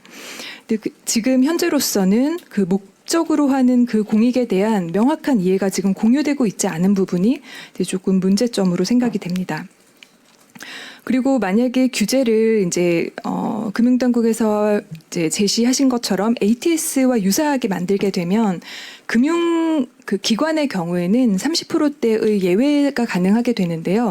이것도 나름대로 규제 측면에서는 현행 규제와 조금 상충되는 부분이 생기게 됩니다. 예를 들면 시중은행은 이제 이렇게 금융에 해당하지 않는 업종에 대해서는 10%까지만 보유를 할 수가 있는데 이렇게 되면 이제 같은 금융회사라 하더라도 은행과 증권 간 권역 간에 또 형평성 문제가 발생할 수 있고요. 이걸 맞추기 위해서는 은행의 소유 규제에 대한 완화 논의 이런 것들이 이제 추가로 필요하게 됩니다. 그래서 현행 법제랑 잘 맞는 규제인지 이런 부분도 검토가 필요하고요. 규제 측면에서 이제 제일 안타까운 부분은 사실 우리가 이 두 가지 쟁점, 그러니까 소유 규제와 그리고 원화 스테이블 코인의 발행 주체에 대한 논의만 계속해서 하고 있는데 너무나 오랜 기간 동안 사실 논의해야 되는 것들은 다른 것들입니다. 블록체인의 보안성, 네, 그리고 이제 AML 리스크 관리 방안, 뭐 자본 규제에 있어서 디지털 자산을 어떻게 취급할 것인지 이렇게 우리가 사실은 챙겨야 되는 규제가 되게 많은데 실제로 이 디지털 자산 법을 만들고 이제 운영을 하기 위해서는 세부적으로 고민해야 되는 법적 쟁점이 굉장히 많습니다. 그런 것들에 대한 논의가 되고 있지 못하다는 점이 굉장히 안타깝고 최근에 미국 SEC 같은 경우에는 브로커 딜러가 보유하는 적격 스테이블 코인에 대해서 순자본 산정할 때 이제 100% 다 삭감하는 뭐 현재와 같은 방식이 아니라 딱 2%만 헤어컷할 수 있는 그런 이제 자본 규제에 대해서 가능하다는 해석을 내놓은 적이 있었습니다. 이런 식으로 다른 주변국들은 실제 문제되고 있는 실제 해결해야 되는 어떤 규제에 좀 초점을 맞추고 있다는 점을 우리가 좀 주목할 필요가 있어 보입니다. 이제 산업 측면에서 말씀드리겠는데요. 산업 측면에서는 조금 이제 이해가 좀 필요한 부분이 있습니다. 예를 들면 우리 정부에서 지금 벤처 육성 정책을 굉장히 강력하게 추진을 하고 계시는데요. 벤처 4대 강국 도약 종합대책 이런 거 발표하시고 뭐 AI나 뭐 이런 업종에 대해서는 굉장히 키우겠다 이런 방향 설정도 하고 계시고 그러면서 이제 23년부터 비상장 벤처기업 창업주들에게 복수 의결권 주식 발행을 허용해서 벤처기업의 경우에는 좀 의결권이 집중적으로 행사되어서 이제 책임 경영할 수 있도록 하는 방향이 설정되어 있는데요. 이제 그것과 또 별개로 아까 의원님께서 말씀 주신 것처럼 최보윤 의원님께서 말씀 주셨던 것 같은데 25년에 우리 벤처기업법 시행령 개정을 해서 이제 가상자산 사업자도 벤처기업 신청 가능하도록 변경이 되었습니다. 그래서 뭐 27개, 8개 정도 되는 우리 바스프 중에서 7개가 지금 벤처기업 인증을 받았고 그중에 가상자산 거래소가 포함되어 있습니다. 그러면 이제 가상자산 거래소에 대해서 우리 정부 안에서도 지금 다른 입장이 공존하고 있는 것이죠. 벤처기업으로 봐서 벤처기업 인증을 주고 의결권 집중이 가능하도록 하는 그런 중기부의 입장이 있는 것이고 그와 달리 이제 뭐 유통의 인프라 기관으로서 이런 의결권의 분산과 소유의 분산이 필요하다라는 두 개의 어떤 상반된 그 방향이 존재하는데요. 왜 이런 일이 생기는지를 생각해 보면 사실 지금 정부에서 제도를 설계함에 있어서 전체 생태계에 대해서 설계도를 보여주지 않고 계십니다. 그러니까 전체 생태계가 어떻게 생겨야 하고 우리가 생각할 때 서비스는 이 정도 범위에서 제공하고 어떤 플레이어가 들어오고 금융 산업에 종사하고 있는 플레이어는 뭐 증권사는 어떤 역할을 하고 이제 이런 것에 대한 은행은 어떤 역할을 하고 그 큰 그림을 먼저 보여주고 국민과 업계를 설득하는 방식의 이제 규제 설계가 좀 바람직하지 않나 생각이 됩니다. 이제 그런 점에서 해외 감독 당국을 살펴보면 해외 감독 당국들은 다들 이러한 정책적 방향에 대한 보고서를 먼저 냅니다. 그래서 우리 이런 정책을 펴려고 하는데 의견을 내달라라고 하면 업계에서 굉장히 성의 있는 보고서들을 내고 그걸 다 취합해서 감독당국이 다시 한번 종합적인 의견을 발표해서 규제를 만들게 됩니다. 이런 정책 결정의 투명성이 이제 좀 우리의 경우에도 도입을 검토할 수 있는 그런 방안이 아닌가 생각이 듭니다. 사실 일본이 굉장히 보수적이고 감독 당국에서 강하게 그립을 갖고 있는 국가 중에 하나인데요. 일본도 사실 이러한 정책적 방향에 대한 보고서를 내고 의견 수렴을 합니다. 최근에 올해 2월 달에 일본 FSA에서도 암호자산 시스템에 대한 어떤 금융 시스템 위원회의 워킹그룹 보고서 를 이제 뭐 일본어로도 발간하고 영문으로도 발간을 해서 지금 우리가 PSA 같은 지급결제법으로 규율을 하고 있었는데 앞으로는 투자 대상을 규율하는 FIEA로 규율 프레임을 변경해야 된다. 그리고 가상자산업에 대한 규율에서 베이직 프린시플은 이런 것들이 되어야 한다라는 것들을 간략하게나마 이제 PPT 방식으로 해서 그렇게 보고서를 내고 있어요. 이런 식으로 큰 방향을 제시하고 그리고 이제 시장으로 하여금 예측 가능성과 이제 신뢰를 부여하는 그런 정책적인 결정이 좀 그런 절차가 마련된다면 좋을 것이라고 생각이 듭니다. 이제 마지막으로 한 가지 가장 중요하게 말씀드리고 싶은 부분은 이제 산업 육성의 측면인데요. 이제 제가 여러 군데서 말씀드린 적이 있는데 만약에 국내에서 이렇게 완전히 스타트업으로 시작한 산업에 대해서 시간이 한 10년 정도 흐르고 이렇게 중요하지 않던 산업이 갑자기 중요하게 혹은 규모가 커져서 많은 주목을 받게 되는 그런 위치가 되었다고 해서 사후적인 규제를 통해서 이런 지분 규제를 한 사례가 생기게 되면 그게 설령 이 특정한 산업에서 단 한 번의 케이스라 하더라도 이제 다음에 국내에서 새로운 산업에 들어오려고 하는 스타트업 대표들이나 청년들은 당연히 내가 국내에서 시작해도 될 것인지에 대해서 의문을 가지게 될 것입니다. 그리고 이제 창업주들이 국내에서 창업을 주저하는 것뿐만이 아니라 창업주들은 결국은 펀딩을 해야 되잖아요. 그래야 되는데 VC들이 결국 이런 산업에는 돈을 넣을 수 없는 결과가 된다고 합니다. 근데 이게 좀 아이러니한 것은 우리가 향후 미래 산업의 인프라 기관이 될 산업, 뭐 AI라든지 뭐 클라우드라든지 이런 이제 큰 뭐 우리가 유망하다고 생각하는 산업일수록 이런 기피 현상이 더 심해지게 되는 것이죠. 왜냐하면 나중에 이게 인프라 기관이 될 확률이 더 높고 그런 중요한 산업들은 그렇게 되면 나중에 이제 사후적으로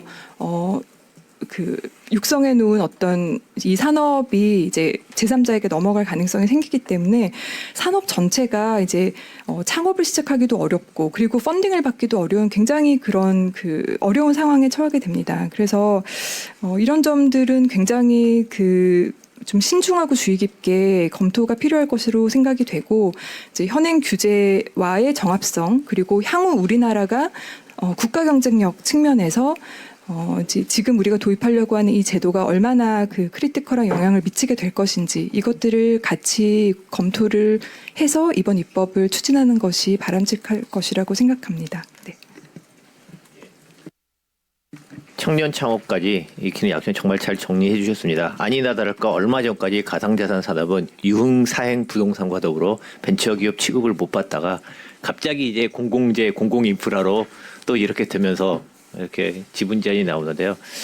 공공재는 아닌 것 같아요. 비배제성과 비경합성 때문에 안 되고 공공인프라면 외부 효과고 외부 효과면 소위 피부세라고 하는 세금 또는 코지 정리 등등의 솔루션이 있는데 여기와도 아무 관계가 없어서 김효봉 변호사님 말씀하신 대로 문제가 뭐고 답은 뭔지 이게 솔루션이 되는지 그리고 그 와중에서 좀 더 중요한 문제도 해결할 수 없는 해결을 못하고 있는 그런 현실을 잘 만들어 주셨고 기존의 벤처 정책과 충돌되고 있는 것도 말씀해 주셨습니다.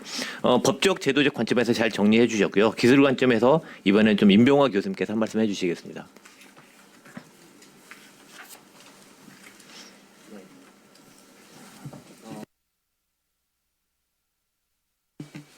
네, 안녕하세요. 성균관대 임병화입니다.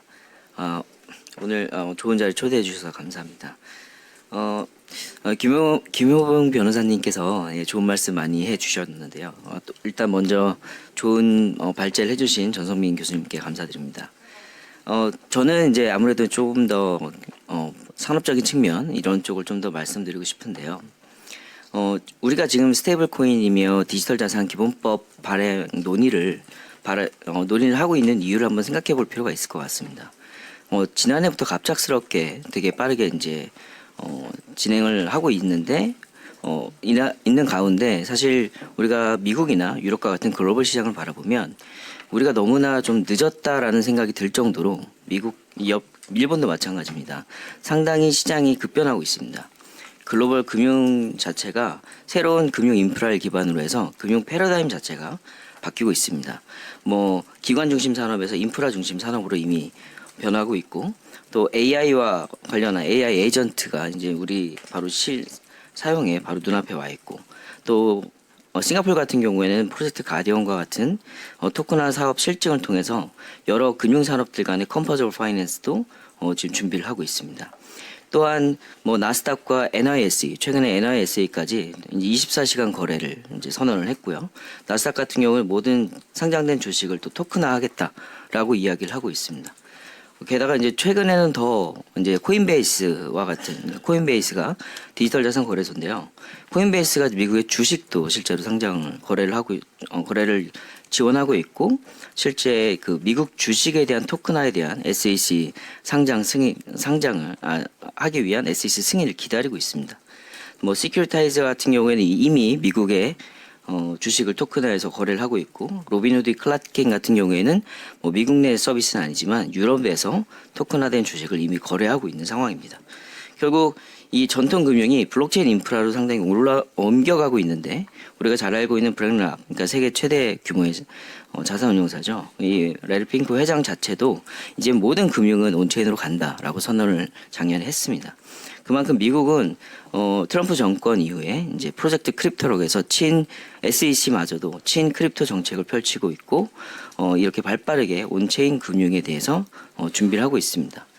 그래서 우리가 지금 이런 디지털 자산 생태계를 위해 어떤 정책적인 지금 논의가 필요하냐라고 생각을 했는데 본다면 결국은 지금 전통 금융 시장과 디지털 자산 시장과의 경계가 사라지고 있는 상황입니다. 우리가 디지털 자산 현물 ETF 도입으로 인해서 이미 주식 시장과 디지털 자산 시장이 상당히 코인테그레이트 되어 있고요. 그다음에 STO 시장, 특히 미국의 채권, 그다음에 펀드가 토큰화지 되면서 실제 퍼블릭 블록체인에서 그런 금융 상품들이 거래가 되고 있습니다. 그런 금융 상품을 거래하는 데 있어서 가장 중요한 역할을 하고 있는 것 중에 하나가 바로 스테이블 코인입니다.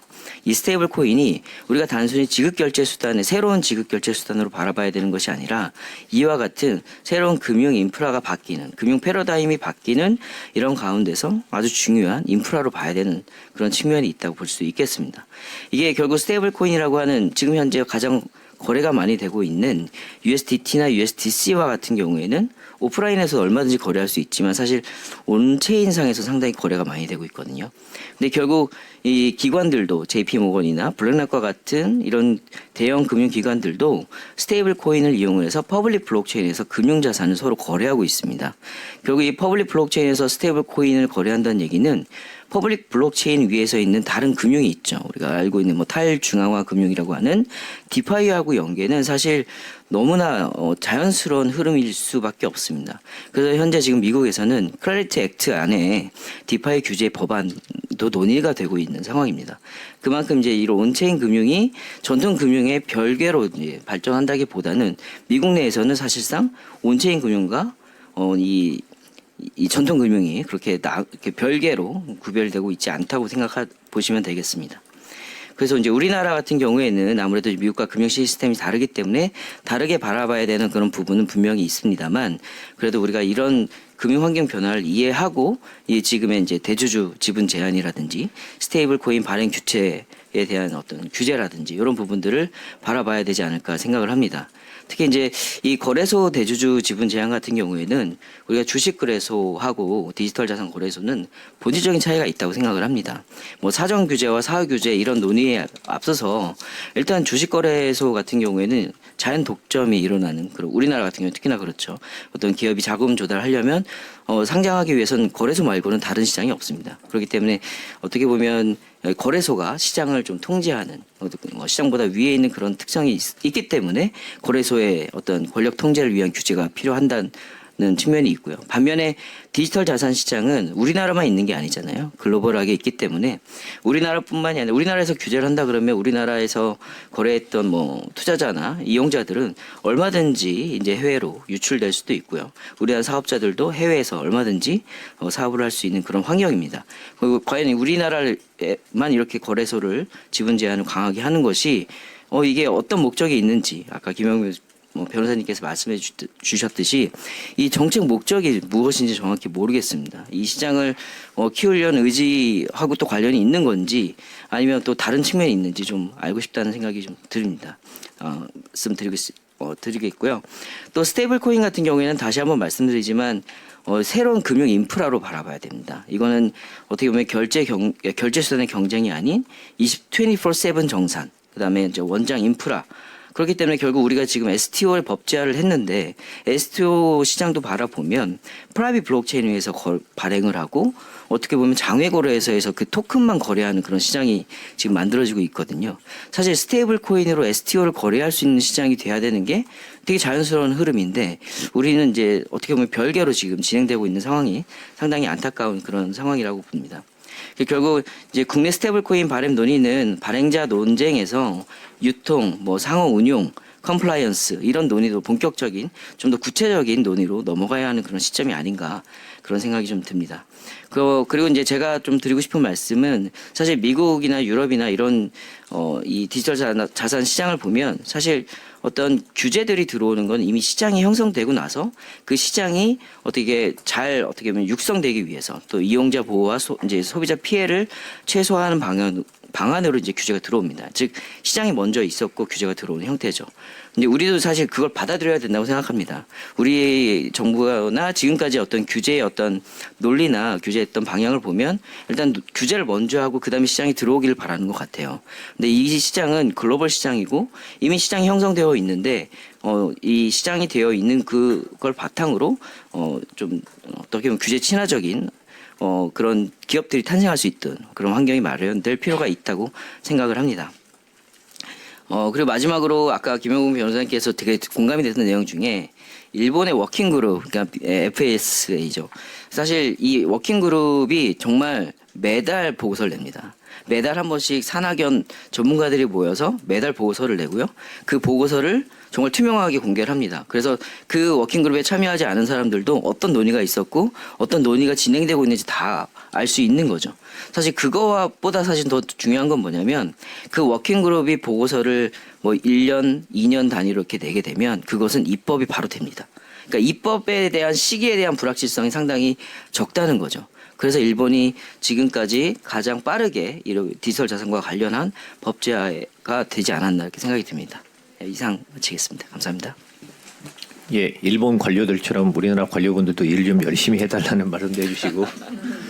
네, 제가 이제 전공이 금융인데요. 금융 역사상 제일 성공적인 금융 상품 중에 하나가 비트코인 ETF인데 우리나라가 제일 잘할 수 있고 제일 빨리 할 수 있었는데 지금은 아무런 기회를 글로벌 시장에서 찾을 수 없는 상황이 되고 아직도 못 만들고 있는 그런 상황입니다. 급변하는 사회에서 이미 너무 늦어지고 있고 현재 우리가 있는 논의가 이 상황에서 정말 렐러번트한 적합한 논의인지 아주 날카로운 말씀을 해주셨습니다.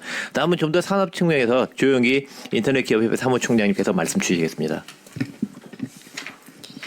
예, 저는 앞서 많은 분들 말씀 주신 것들 관련해서 그냥 조금 기업들 입장에서의 우려점들 좀 덧붙여서 말씀드려 보겠습니다. 뭐 우리 발제에서도 본 것처럼 뭐 가상자산 이용자들 1,000만 명이 넘었고 시총도 뭐 95조 원에 이른다고 얘기는 하고 있습니다. 근데 지금은 이제 규제를 통한 산업 진흥과 그다음에 혹은 뭐 기득권 보호를 위한 혁신 억제라고 하는 그 기로에 서 있는 게 아닌가 싶습니다. 지난주였죠. 미국 트럼프 대통령도 이제 클래리티 법안을 굉장히 좀 지원을 하면서 말씀하셨던 부분이 기존 은행권의 수수료 카르텔을 깨고 기술 기업의 문을 열어주는 그런 클래리티 법안이 어떤 좀 상징적인 변곡점으로 이렇게 평가가 되고 있는데 저는 그러니까 정부가 추진 중인 어떤 지금 현재에 있어서의 저희 아무도 본 사람들이 없습니다. 하지만 이제 아름아름으로 이제 나와가지고서 흘러나온 그 규제안이 과연 혁신가들의 경영권을 제한이라는 이름으로 내놓게 하고 사업권을 취득하려는 기득권의 방어 기제는 아닌지 한번 생각해 보게 되었습니다. 오늘 뭐 발제해 주신 거에 대한 주제가 크게 두 가지니까 저도 두 가지로 좀 말씀드려 보겠습니다. 정부가 검토 중인 대주주 이제 거래소의 대주주 지분율 제한은 뭐 많은 분들 말씀해 주신 거와 마찬가지로 민간의 창의성으로 일궈낸 경영권을 사후적으로 제한하는 위헌 소지가 있는 그런 발상입니다. 이제 법적인 위헌성과 매각 기한의 함정이라는 측면에서 한번 말씀드려 보겠습니다. 입조처에서 이미 운영 중인 민간 기업의 지분을 강제 감축하는 것은 재산권 침해 및 소급 입법 금지 위반 소지가 크다라고 이미 지적한 바 있습니다. 하지만 3+1 정도의 유예 기간을 두는 것은 나름의 절충안이다라고 이렇게 뭐 언급이 되긴 했습니다만 저희가 이제 그동안에 많은 기업이라든지 M&A 과정에 있어서 마감이 정해진 지분 매각 협상에서 3년 플러스 1년의 유예 기간이라고 하는 거는 인수자, 그게 이제 누가 될지는 모르겠습니다만 뭐 산업자본이 될지 아닌 전통적인 금융권이 될지 모르겠습니다만 인수자들에게 시간이 흐를수록 헐값 쇼핑의 기회를 주는 합법적인 약탈의 시간일 수도 있다라는 점을 꼭 좀 말씀드리고 싶었습니다. 지금 현재 이와 같은 안들이 나왔다는 것만으로도 기업들에게는 뭐 이따 우리 김도영 교수님도 말씀해 주실 것 같긴 합니다만 스타트업들 그다음에 인터넷 기업들에게는 불확실성이라는 게 엄청나게 커졌고요. 그다음에 이러한 규제 틀 속에서 우리는 뭔가를 하고 그에 따라서 이득을 얻을 수 있다라고 하는 기대, 신뢰가 굉장히 훼손된 상황이 아닌가라는 말씀을 좀 드리고 싶습니다. 그리고 또 하나, 급변하는 시장에서는 단기 실적 압박보다는 어떤 대주주의 강력한 리더십이 보안과 R&D 투자를 이끄는 핵심이라고 할 수 있습니다. 지분의 파편화는 위기 시에 아무도 책임지지 않는 방관자 효과만 나올 뿐입니다. 자꾸 우리 금융당국이나 정책당국에서 디자인을 하고 있는 게 이 디지털 자산이라고 하는 게 한국이라는 시장 내에서만 거래되고 전통적인 금융위에서 관리 감독이 가능한 어떤 그런 자산이라고 생각을 하는 것 같은데요.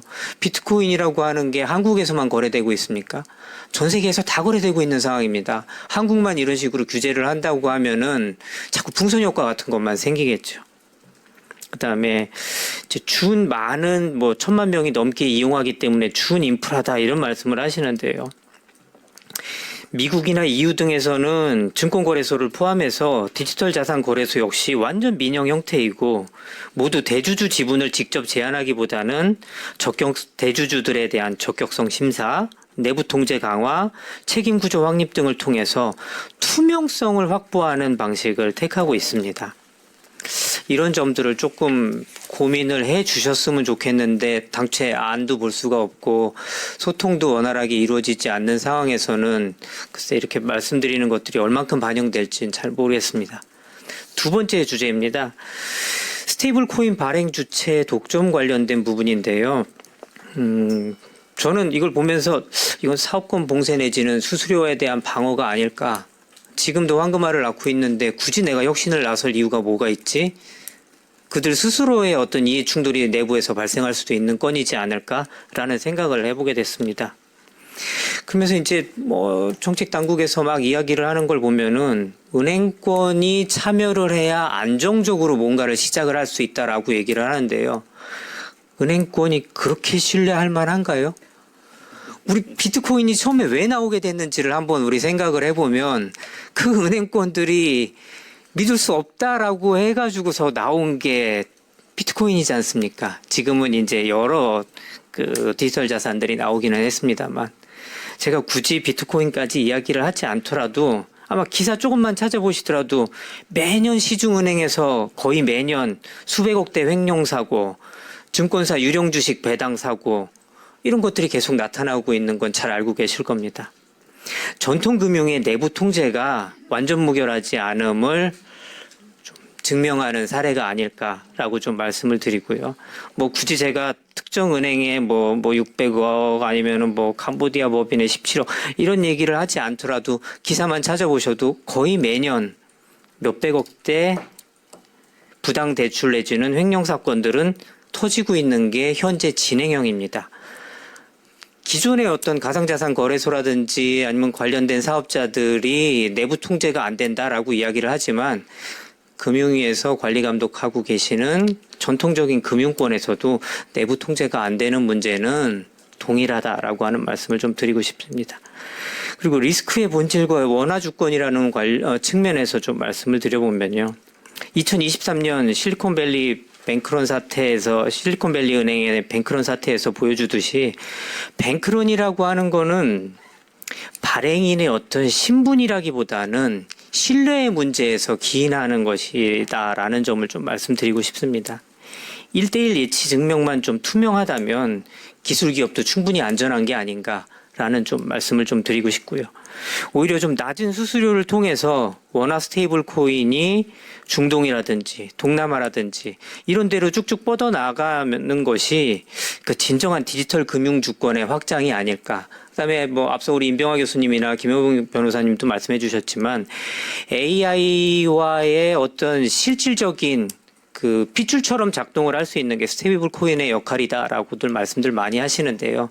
지금 국가에서 LLM 만들어 가지고서 국내형 계속 자리매김을 하겠다라고 하는데 관련돼서 상거래가 일어나고 실제 결제가 일어나는 스테이블 코인들은 다 외국산들이 한다면 재주는 곰이 넘고 돈은 딴 사람이 버는 그런 일이 벌어지지 않을까 하는 우려도 좀 덧붙여봅니다. 지금 세미나가 이루어지는 현 시점에서도 정책 당국의 어떤 정책 방향 아니면 그 근거 아니면 예상되는 문제와 그 해법에 대한 고민들에 대해서 이해관계자들에 대해서 설명이 이루어지지 않고 있는 상황입니다. 그러다 보니까 전통금융권의 수수료 수입을 보존하기 위한 것이 아니냐라는 세간의 오해들도 있는 상황이고요. 혁신가들의 경영권을 축소시키고 사업권을 가로막는 우를 범하는 것이 아니냐라고 하는 오해도 있는 것이 사실입니다. 꼭 지분 제한이라고 하는 그 방식만 택했어야 됐냐라고 했을 때는 그동안 있었던 많은 토론회에서 혹은 그동안에 논의됐던 TF나 많은 전문가분들도 입조처에서도 제안한 것처럼 대주주 적격성 심사 혹은 행위 규제 이런 것들로도 충분히 시장 건전성을 확보할 수 있다라고들 이야기를 하고 있습니다. 어떤 지분 뺏기라는 오해를 받으면서까지 효과를 기대할 수 없는 거친 규제 방식을 강행하기보다는 기술 기반 인프라를 통해서 실질적인 이용자 보호를 실현해야 되는 게 아닌가라는 생각을 좀 하게 됐습니다. 규제는 혁신을 돕는 가이드라인이어야지 혁신가의 목을 죄는 올가미가 되어서는 안 됩니다. 혁신가들이 자유롭게 기술 경쟁을 펼칠 때 우리 국민들은 비로소 저렴하고 안전한 디지털 금융의 혜택을 누릴 수 있을 것이라 생각을 합니다. 제가 이 말씀은 마지막으로 드릴까 말까를 굉장히 고민을 했는데 그래도 준비했으니까 말씀을 드려보면 정부의 목적이 이용자 보호와 산업진흥의 조화입니까? 아니면은 혁신과의 성과를 전통 금융권의 손에 쥐어주려는 것입니까? 라는 말씀을 드리면서 맺도록 하겠습니다. 이상입니다. 사무총장께서 굉장히 무거운 말씀으로 말을 마쳐주셨습니다. 다음은 국민대 경영대학교 학장님이신 김도현 교수님께서 말씀 주시겠습니다. 네, 안녕하세요. 김도현입니다. 여기 지금 자료에 제 토론문이 안 들어 있습니다. 그래서 너무 죄송한데 핑계를 굳이 대자면 제가 이 토론문 마감 시간에 저희 가족이 두바이에서 탈출 중이어가지고 제가 일정을 맞추지 못했습니다. 이제 UAE가 그래서 앞으로 이제 쉽지 않을 거야 이런 얘기 하시는 분들도 좀 있는데 사실은 UAE의 가상자산에 관련된 규제를 우리가 좀 지켜볼 필요도 있다는 생각을 합니다. 아까 김효봉 변호사님께서 우리는 그리고 임병학 교수님도 말씀 주셨고 우리가 도대체 어떤 미래를 그리고 있는 건지 로드맵을 잘 알 수가 없다 이런 말씀을 주셨는데 UAE는 벌써 10년 전부터 자신들이 뭘 향해서 나가는지 계속해서 로드맵을 발표하고 있고 규제도 로드맵에 따라서 이루어지고 있는 국가입니다. 그래서 가상자산 측면에서는 어떻게 보면 우리가 저길 따라가기가 참 쉽지 않겠다 그런 생각도 좀 했습니다. 저는 지금 이루어지고 있는 규제에 대해서 제일 잘 모르겠는 게 우리가 머리가 아픈 줄은 알겠는데 그럼 이제 머리가 아프다 이런 얘기는 다 모두 공감을 하면 근데 갑자기 수술을 팔에다 합시다 이런 얘기를 하고 있는 것처럼 보입니다. 그러니까 이게 지금 여러 가지 문제가 있다는 얘기는 공감을 하는데 그게 대안의 방향이 지금 이거여야 되는 이유를 잘 모르겠습니다. 그러니까 지금 예를 들면 우리가 모니터링을 잘 해야 된다거나 안정성 소비자 보호를 해야 된다 이런 얘기는 모두가 공감하는데 그게 왜 답이 이런 형태로 나타나야 되는지 경영학적인 연구들 측면에서는 거의 실증적인 자료를 찾기가 매우 어렵습니다. 앞에서 전성민 교수님도 발표를 해주셨지만 소유를 분산하면 혁신이 잘 일어나고 모니터링이 잘 되냐 의사결정도 잘 되냐 이런 연구들이 근거가 거의 없습니다. 따라서 이게 문제에 대해서 공감하는데 결과는 왜 이 길로 갔는지 잘 알 수가 없는 그런 좀 희한한 상황에 지금 놓여 있어서 당황스럽습니다. 사실은. 거래소를 지분을 분산시키면 모니터링이 잘 되냐 이런 연구는 잘 없습니다. 오히려 반대로 가는 연구들만 좀 있어서 굉장히 좀 난감한 기분이 들고요. 이제 위헌 이런 거는 제가 전문가가 아니지만 그거는 이미 또 법조계에서도 대체로 비슷한 말씀을 하는 것 같습니다. 제가 제일 걱정하는 건 우리가 한 5년쯤 뒤 혹은 3년에서 5년 뒤를 보면 AI 에이전트들이 이제 결제를 하는 판으로 갈 텐데요. 그건 우리가 모두가 예상하고 있는 바인데 그 길을 은행이 갖고 있는 게 맞냐 이렇게 생각하면 굉장히 이상한 기분이 듭니다. 한국의 은행들의 좀 되게 죄송한 얘기인데 PER이나 PBR을 보면 글로벌에서 제일 낮거든요. 한국의 은행들이 혁신을 제일 못하고 있다는 거는 뭐 너도 알고 나도 아는 얘기인데 이제 이 일을 은행이 하겠다는 이야기도 좀 되게 황당하게 느껴지는 측면이 있습니다. 결국 지금 추진하는 규제가 이루어지면 은행은 그 실명 계좌 수수료도 받고요. 지분 배당도 받고 이제 스테이블 코인 수수료도 받고 뭐 이런 아주 행복한 상황이 되겠지만 이게 해외에서 일어나는 일들을 잘 따라갈 거라고 믿어지기는 어렵습니다. 그래서 제가 이제 뭐 긴 얘기는 앞에 이미 자료들도 많이 있고 또 우리 그 강영우 교수님의 토론 자료에도 제가 하려는 얘기가 거의 제 얘기가 부분집합처럼 되어 있어서 좌장이 이렇게 길게 자료를 쓰는 건 처음 봤습니다. 근데 그래서 제가 이제 요약만 좀 말씀드리면 우선 연구 측면에서 우리가 지금 주장이 근거가 있다고 보기 매우 어렵다. 그 말씀을 좀 드리고 싶고요.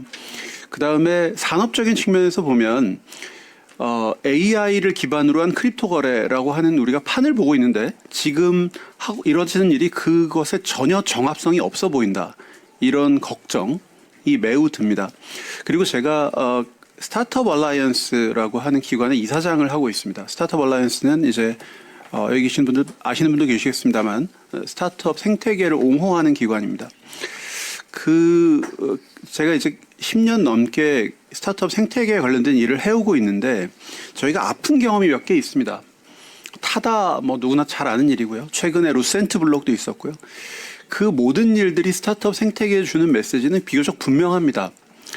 스타트업들 창업은 열심히 하시고 적당히 성장하는 건 괜찮다. 근데 너네들은 굉장히 커지면 이제 정부한테 혼 좀 나봐라. 이게 우리가 일관되게 지금 10몇 년째 경험하고 있는 일입니다.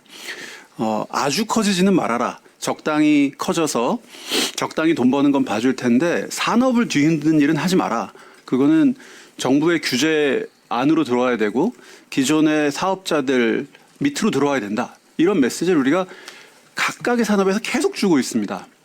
지금 이번에도 또 주고 있는 셈입니다. 가상자산 거래 이거 아무도 관심 없고 맨날 무슨 유흥업이라고 욕먹고 게임하는 거냐 이렇게 욕먹다가 이제 커졌더니 굉장히 훌륭한 일이니까 이제 은행 밑으로 들어오세요. 지금부터는 아마 이 만들어진 거래소엔 금융위분들이 분명히 가실 거고 우리가 잘 아는 바와 마찬가지로 그러니까 그런 메시지를 줍니다. 그래서 우리가 거대한 불확실성이나 위험을 감수하더라도 그 성과를 충분히 공유하는 것은 향유하는 것은 한국에서는 안 된다.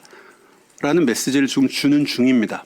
수많은 스타트업들이 최근에 플립해서 미국 가야지 이렇게 얘기하고 있는 이유에는 이런 반복적인 메시지와 학습 경험이 있습니다. 이게 위험을 크게 떠안으면 안 된다는 뜻이 됩니다. 이제 매우 좀 슬프게 생각합니다. 그리고 이게 물론 선례가 없다고 반드시 나쁜 일은 아니지만 글로벌 어디에서도 이런 모델을 볼 수가 없습니다. 매우 독특한 한국적인 모델을 만들고 계신 중인데 이게 그만한 충분한 그 생각 위에서 나온 것인가 저는 잘 모르겠습니다. 네. 예, 다음은 일단 유혁선 교수님 말씀까지 듣고 다음에 이제 의원님들 기자분들 질문과 토론이 이어지도록 하겠습니다. 유혁선 교수님께서는 현재 한국지급결제학회 회장님이시며 박사가 2개십니다. 법에도 박사가 있고 금융에도 박사가 있고 게다가 증권사 대표도 하신 딱 토론자로 최적이신데요. 유혁선 교수님 모시겠습니다. 좀 발언 빨리 해주시고 기자님들이 이제 질문 오시면 그때 또 답변을 해주시면 될 것 같습니다. 네, 마지막 토론할 때는 시간을 최대한 당겨서 시간을 잘 지키는 게 제 일이니까 토론문 있으니까 토론문을 읽지는 않겠습니다. 딱 2가지 좀 말씀드리고 싶은데요. 이게 지금 현재 금융의 미래는 뭘로 바뀌느냐. 결국 AI와 블록체인 기술에 의해서 금융의 미래가 바뀌는 거거든요. 지금 전통적인 금융 시스템을 계속 인프라를 계속 그 안에서 모든 의사결정을 하려고 하면 우리는 이제 그 기술을 받아들이지 못하는 그런 시스템으로 갈 거다라는 불안감이 좀 있습니다. 특히나 우리가 AI 시대를 조망하면서 굉장히 열심히 노력을 하고 있는데 잘해야 격차 있는 3등이거든요. 근데 우리가 블록체인과 관련돼서는 우리가 잘하면 소프트웨어 산업으로 육성하면 우리가 1등도 할 수 있는 또 다른 삼성전자를 만들 수 있는 저는 산업이라고 생각을 하거든요. 우리가 2017년 이후로 이 블록체인과 관련돼서 우리가 어떤 시각을 가졌냐 굉장히 이제 안 좋은 시각을 갖다 보니까 이런 분야를 개척하지 못했고 가르치지 못했어요. 사실 소프트웨어 산업으로 가르쳤으면 지금 아마 우리가 지금 현재도 블록체인 산업이 굉장히 많이 발전하고 있는 와중에 우리가 굉장한 역할을 글로벌에서 할 수 있을 거라고 저는 생각을 하는데 그 점에서 굉장히 많이 아쉽다라는 생각이 좀 들고요. 앞서서 많은 말씀 주셨으니까 중복되는 말씀은 좀 생략하고 결국은 이 디지털 자산은 뭐냐? 결국은 이게 국경을 초월하는 완전 경쟁 시장이거든요. 이게 예를 들면 우리가 지금 거래소 같은 경우 삼성전자 우리나라만 거래 상장을 하는 거잖아요. 근데 얘는 어디든지 상장을 할 수 있어요. 우리가 ICO 만약에 만든다면 결국은 ICO를 허락한다는 얘기는 뭐냐면 좋은 프로젝트를 각 거래소별로 오히려 경쟁적으로 유치하는 작업이거든요. 그 유치할 때 어떻게 해야 되냐?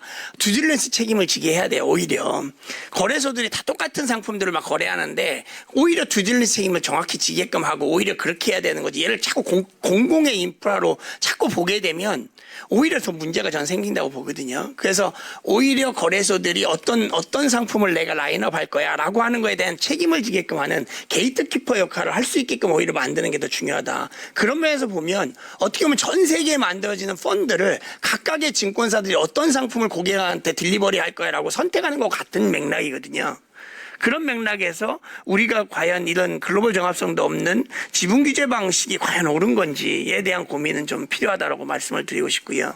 또 한 가지 앞서서 말씀드린 것처럼 스테이블 코인과 관련해서도 스테이블 코인이 왜 필요하냐? 지금 아까 그 프로젝트 크립토 얘기를 하셨는데 미국에서 결국은 프로젝트 크립토가 뭐냐면 앞으로 모든 자본시장 다 온체인으로 할 거야 이 말이거든요. 그 말이 무슨 얘기냐면 리얼 월드에서 만들어지는 권리가 생성되고 저장되거든요. 그거를 갖다가 지금 현재는 리얼 월드에서 이전을 하고 결제를 했어요. 근데 그거를 온체인으로 넘겨서 리얼 월드에서 만들어지고 생성되고 저장된 권리를 이전은 온체인에서 하겠다는 거거든요. 근데 이 온체인에서 할 때 온체인에서 이걸 결제할 수 있는 통화가 있느냐 없느냐는 엄청 중요한 거거든요. 그게 원화 스테이블 코인이 돼야 돼요. 그게 안 되면 어떤 일이 생기냐? US 스테이블 코인이 그 시장을 장악하는 거예요.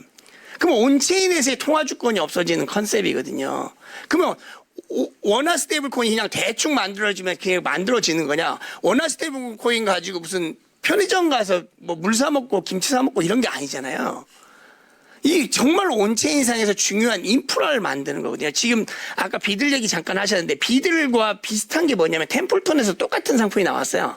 이게 국채를 코인화한 거가 비들도 있지만 템플턴도 있어요. 템플턴은 0.5 빌리언, 500만 불밖에 안 되고요. 비들은 지금 2.5 빌리언이에요. 즉 5배가 넘습니다. 왜 이런 규모의 차이가 만들어졌냐? 그 비들은 블랙락이 만든 비들은 온체인에서의 결제 통화가 USDC와 링크해서 존재를 하고 있고요. 템플턴은 온체인에서 결제를 하지 않아요. 그냥 토큰은 부킹만 거기서 온체인이 되는 거고 실제 거래는 리얼월드로 와서 다시 달러에서 현금으로 거래를 하는 거예요. 이런 구조를 만들면 성공할 수가 없어요. 우리가 지금 토큰 유권 만들면서도 사실상 저는 굉장히 문제가 있다고 생각하는 게 바로 그 점인데 우리가 기본적으로 원화 스테이블 코인을 어떤 방향에서 바라볼 거냐를 잘 생각하면 원화 스테이블 코인을 어떻게 만들 건지도 나오는 거예요. 이게 굳이 이거를 컨소시엄을 어떻게 만들 거냐는 사실 그들의 영역이거든요. 전략적으로 어떻게 제휴하면 잘 만들 수 있는지를 고민하게끔 만들어서 얘가 성공할 수 있게끔 만들지 않으면 온체인에서의 통화 주권이 없어질 수 있다라는 걱정이 저는 앞선다라고 말씀을 드리고 싶습니다. 즉 결과적으로 얘기를 드리면 규제라고 하는 게 결국은 뭐냐면 규제라고 하는 거가 우리가 아프면 팔이 마비가 오면 정확한 이 경혈점을 딱 찾아서 침 한 방 놓으면 팔 마비 풀리거든요. 근데 잘못하면 어떻게 되냐면 잘 모르면 침 10방울 놔요. 그럼 팔 마비는 풀리죠. 근데 그 결과 뭐가 오죠? 다리가 마비가 오는 게 규제입니다. 정말로 심사숙고해서 했으면 좋겠습니다. 우리가 지금 갑작스럽게 지분 규제가 도입돼서 무슨 유예기간도 두고 그럴 거라면서요. 유예기간을 두는 것보다 더 중요한 건 뭐냐? 더 심도 있는 논의를 통해서 이런 부분이 정말 우리가 달성하고자 하는 규제의 정합성에 맞는 방식인지를 좀 더 고민하고 실현했으면 좋겠습니다. 마지막으로 지금 현재 우리가 지금 스테이블 코인 발행 규제, 그 다음에 갑작스럽게 등장한 거래소의 지분 제한 문제로 디지털 자산을 규율해야 되는 정말 중요한 이슈가 너무 많거든요. 근데 오늘 또 지금 그 두 가지 주제 가지고 토론을 하고 있다는 게 저는 너무 가슴이 아파요. 글로벌에서 누구도 토론하고 있지 않은 이 주제를 왜 우리는 이 주제만 가지고 계속적으로 토론을 하고 있나요? 더 많은 주제가 사실 디지털 자산 산업에서 굉장히 중요하거든요. 앞으로 어떻게 우리가 블록체인 기술이 어떻게 금융의 미래를 바꿀지에 대해서 고민을 해야 되는데 그 고민을 못하고 있다는 게 저는 더 가슴이 아프다고 생각이 됩니다. 이상으로 마치겠습니다. 예, 유혁선 교수님 중요한 말씀을 해주셨습니다. 한 가지만 쉽게 제가 설명드리면, 그러니까 앞으로 삼성전자 하이닉스 주식도 토큰화되면 원화가 아니라 달러나 옌화 스테이블 코인으로 거래될 거다 안 만들면. 그리고 국민성장펀드 150조로 인공지능 성공시켰는데 분명히 성공시켰는데 돈이 계속 빠져나간다. 결제가 달러 스테이블 코인으로. 네, 이런 중요한 말씀을 해주셨습니다. 다음은 이 자리에 참여해주신 기자님들 그리고 의원님들 말씀도 듣는 순서를 갖도록 하겠습니다. 네, 간단히 손을 들어주시면 제가 발언 기회 드리도록 하겠습니다.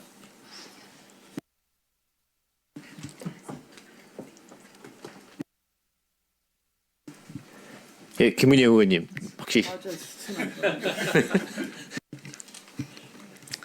제가 예전에 잠깐 공직자 생활을 했을 때 그때 저희끼리 했던 농담이 하나 있습니다. 대한민국에서는 정부 부처가 체육대회를 하면 그제서야 기업은 숨을 쉴 수 있다. 그게 이제 지금 사실 정부 논리는 그거 아닙니까? 아니 지금 어항 안에 물고기가 있는데 물고기가 너무 커서 어항도 흔들리고 다른 물고기 피해 볼 수 있으니까 물고기 지느러미 좀 자르자. 수조라는 시장이라는 수조를 키울 생각을 하질 않고요. 근데 제가 지금 전반적으로 지금 오늘 이 훌륭한 토론을 해주셔서 잘 들었고 공통적인 건 이게 지금 디지털 가상자산 거래소만의 문제가 아니다. 전반적으로 우리나라 기업들 그리고 이 경제를 혁신과 성장을 이루겠다는 모든 분들이 직면하고 있는 현실과 저는 동일하다고 생각을 하거든요. 법률만 하더라도 지금 처분적 법률이 얼마나 문제가 되고 있습니까? 그러니까 사후에 특정 개인이나 소수에 대해서 권리를 박탈하는 처분적 법률뿐만 아니라 기업에 대해서도 이렇게 사후에 규제를 하는 부분이 저는 예전에 한참 1960년대, 90년대까지 정부가 가이드라인을 줘서 민간은행 통제를 했던 은행법하고 굉장히 비슷하다는 생각이 들어요. 그때 은행법 같은 경우에도 아까 변호사님 말씀 주셨지만 1인당 그 지분 소유 한도도 비금융권은 5에서 10%까지 제한을 뒀거든요. 그러다 보면 나왔던 게 뭐였냐면 이제는 주인 없는 은행이 되다 보니까 어느 은행을 가든지 비슷한 수수료, 비슷한 영업시간, 비슷한 서비스, 사실상의 독점화된 카르텔이 되다 보니까 최근에 이재명 대통령도 이야기하셨잖아요. 은행 고금리 이자 장사하지 마라라고 했는데 이제는 생산적 금융해야 된다고 했었잖아요. 근데 이제 이자 장사에다가 수수료 독점까지 다 주면은 어떤 괴물을 키우겠다는 겁니까? 이 정부는. 저는 그래서 기본적으로 앞으로 책임은 기업이 지고 그다음에 권한은 정부가 가져갈 수 있는 그 통제 유혹에서 벗어나고자 하는 게 오늘 토론의 주제였음에도 불구하고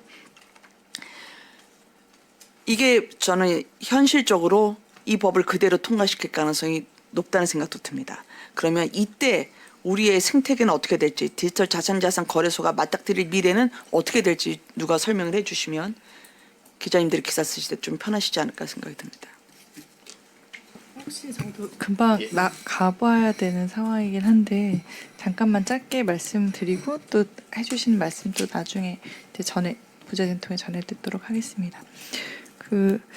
저는 오늘 이제 굉장히 시의적절한 주제고 정말 우리가 절실한 목소리를 낼 수 있는 이런 기회가 마련된 거에 대해서 다시 한번 많은 공감을 하고 있고요. 그리고 디지털 자산 공약 관련해서 아까 벤처 인증도 있었지만 저희 국민의힘에서 대선 공약했던 것 중에 1거래소 1은행 제한 부분도 오늘 논의가 잠깐은 있었는데 그때 있었던 논의가 지금 계속 됐더라면 얼마나 좋을까. 아까 답답한 말씀 주셨는데 지금 이런 논의 말고 그런 우리가 또 혁신을 이룰 수 있는 정말 건전한 생태계를 이룰 수 있는 디지털 자산의 논의가 할 것들이 너무 많은데 아쉽다는 말씀 다시 한번 드리고요. 저는 이제 이번에 이제 필리버스터에 대해서 상법 개정안 필리버스터를 제가 처음 첫 필리버스터를 했었는데 그때도 같은 얘기가 나왔었던 것 같습니다. 만약에 우리 기업이 투기자본의 놀이터로 된다면 어떻게 될 것인가에 대한 논의가 더 신중함의 입법을 위해서 필요하다라는 것들을 주제로 말씀드렸는데 지금도 똑같은 우려가 또 나오는 이런 방향에 대해서 우리가 기업의 가치 또 디지털 자산 생태계의 또 어떤 지속 가능한 그런 발전을 위해서 신중함이 필요한 시기인데 이런 것들이 급속하게 입법으로 밀어붙일 때 그 피해는 고스란히 국민에게 돌아올 수밖에 없다. 라는 점을 다시 한번 말씀드리고 싶고요. 그리고 이제 이재명 정부에서 계속 하는 방식에 대해서도 지금 통제 경제처럼 보이는 그런 방식들이 계속 지속적으로 여러 분야에서 이루어지고 있는데 이런 것들이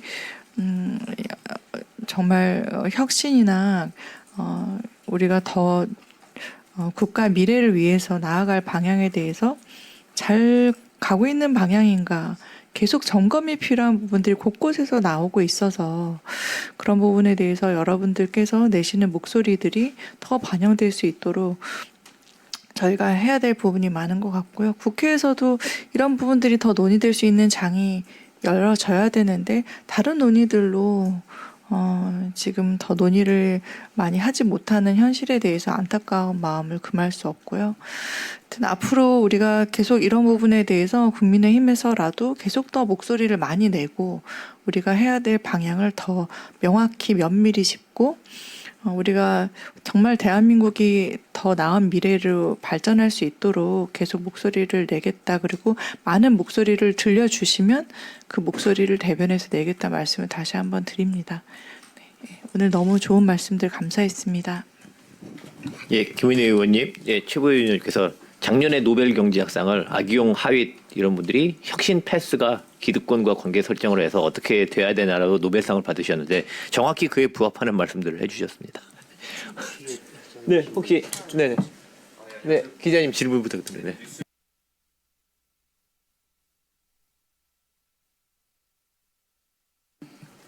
혹시 또 다른 네.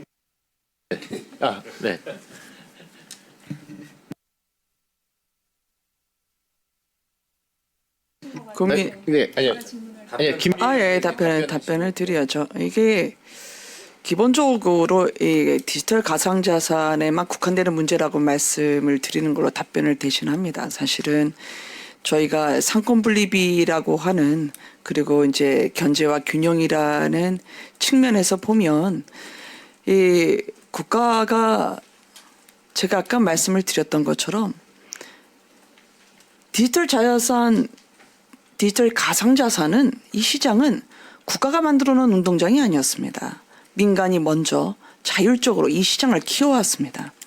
그런데 이만큼 키워온 시장은 이제 국가가 관리하에 한번 챙겨보겠다라고 하는 순간 그건 소비자의 피해로 직결이 됩니다. 제가 아까 은행법 말씀드렸지만 은행이 그렇게 주인 없는 은행이 되면서 사실 그동안에 정책자금 지원하라라고 할 때 그게 소비자들 대출금리나 예금 이자로 전가가 됐어요.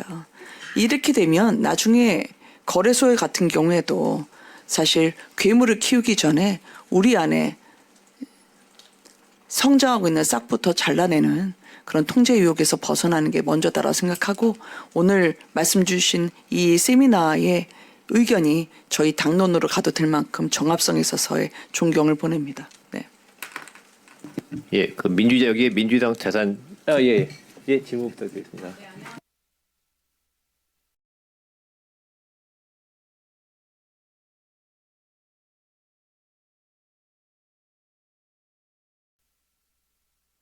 모두 발언에서도 말씀드렸지만 지금 이 논의가 되는 내용들이 사실 좀 더 정교하게 다듬어지고 입법 과정까지 이제 이런 부분들이 반영이 되는 것이 가장 중요한 부분이어서요. 두 가지 관점 다 중요한 부분이고 오늘 그래서 그런 이 논의에 대해서도 오늘 논의에서도 두 가지 관점이 모두 반영되어서 논의가 이루어졌다고 생각이 되거든요. 근데 이런 것들이 이제 일방적인 법안 처리가 되는 경우가 많다 보니까 아쉬움이 많다라고 말씀을 드리는 부분이고요. 저희는 뭐 국민의힘에서는 디지털 자산 밸류업 특위에서 비공개 회의에서도 계속 입법에 관련된 내용까지도 계속 세부적으로 다뤄왔었고 또 오늘 논의 주제도 현장 간담회를 통해서 말씀을 들었던 내용들이고 제가 그때 또 백불도 했었던 걸로 기억을 하는데 이런 논의들이 계속 이어나가고 두 가지 관점 다 모두 반영된 신중한 접근이 필요하다는 말씀드립니다. 저희가 이걸 뭐 이렇게 딱 명확하게 말씀드린다기보다는 이런 논의가 계속 이루어져야 된다는 말씀을 드립니다. 제가 이렇게 말씀을 드린다면 저는 이 가상자산과 관련해서 그동안 박민규 의원님께서 보여주셨던 소신 있는 발언과 그리고 이 시장이 건전하게 또 그러면서도 역동적으로 성장할 수 있던 방안에 했던 의견 제시했던 거에 대해서 존중하고 오늘 감사하다는 인사를 드립니다. 기자님 여쭤보시고 싶은 게 많으시겠지만 나중에 끝난 후에 또 부탁을 드리겠습니다. 예, 이상으로 존경하는 의원님들, 훌륭한 학자분들 모시고 아주 생산적인 행사였던 것 같아요. 이상으로 마치도록 하겠습니다. 감사합니다.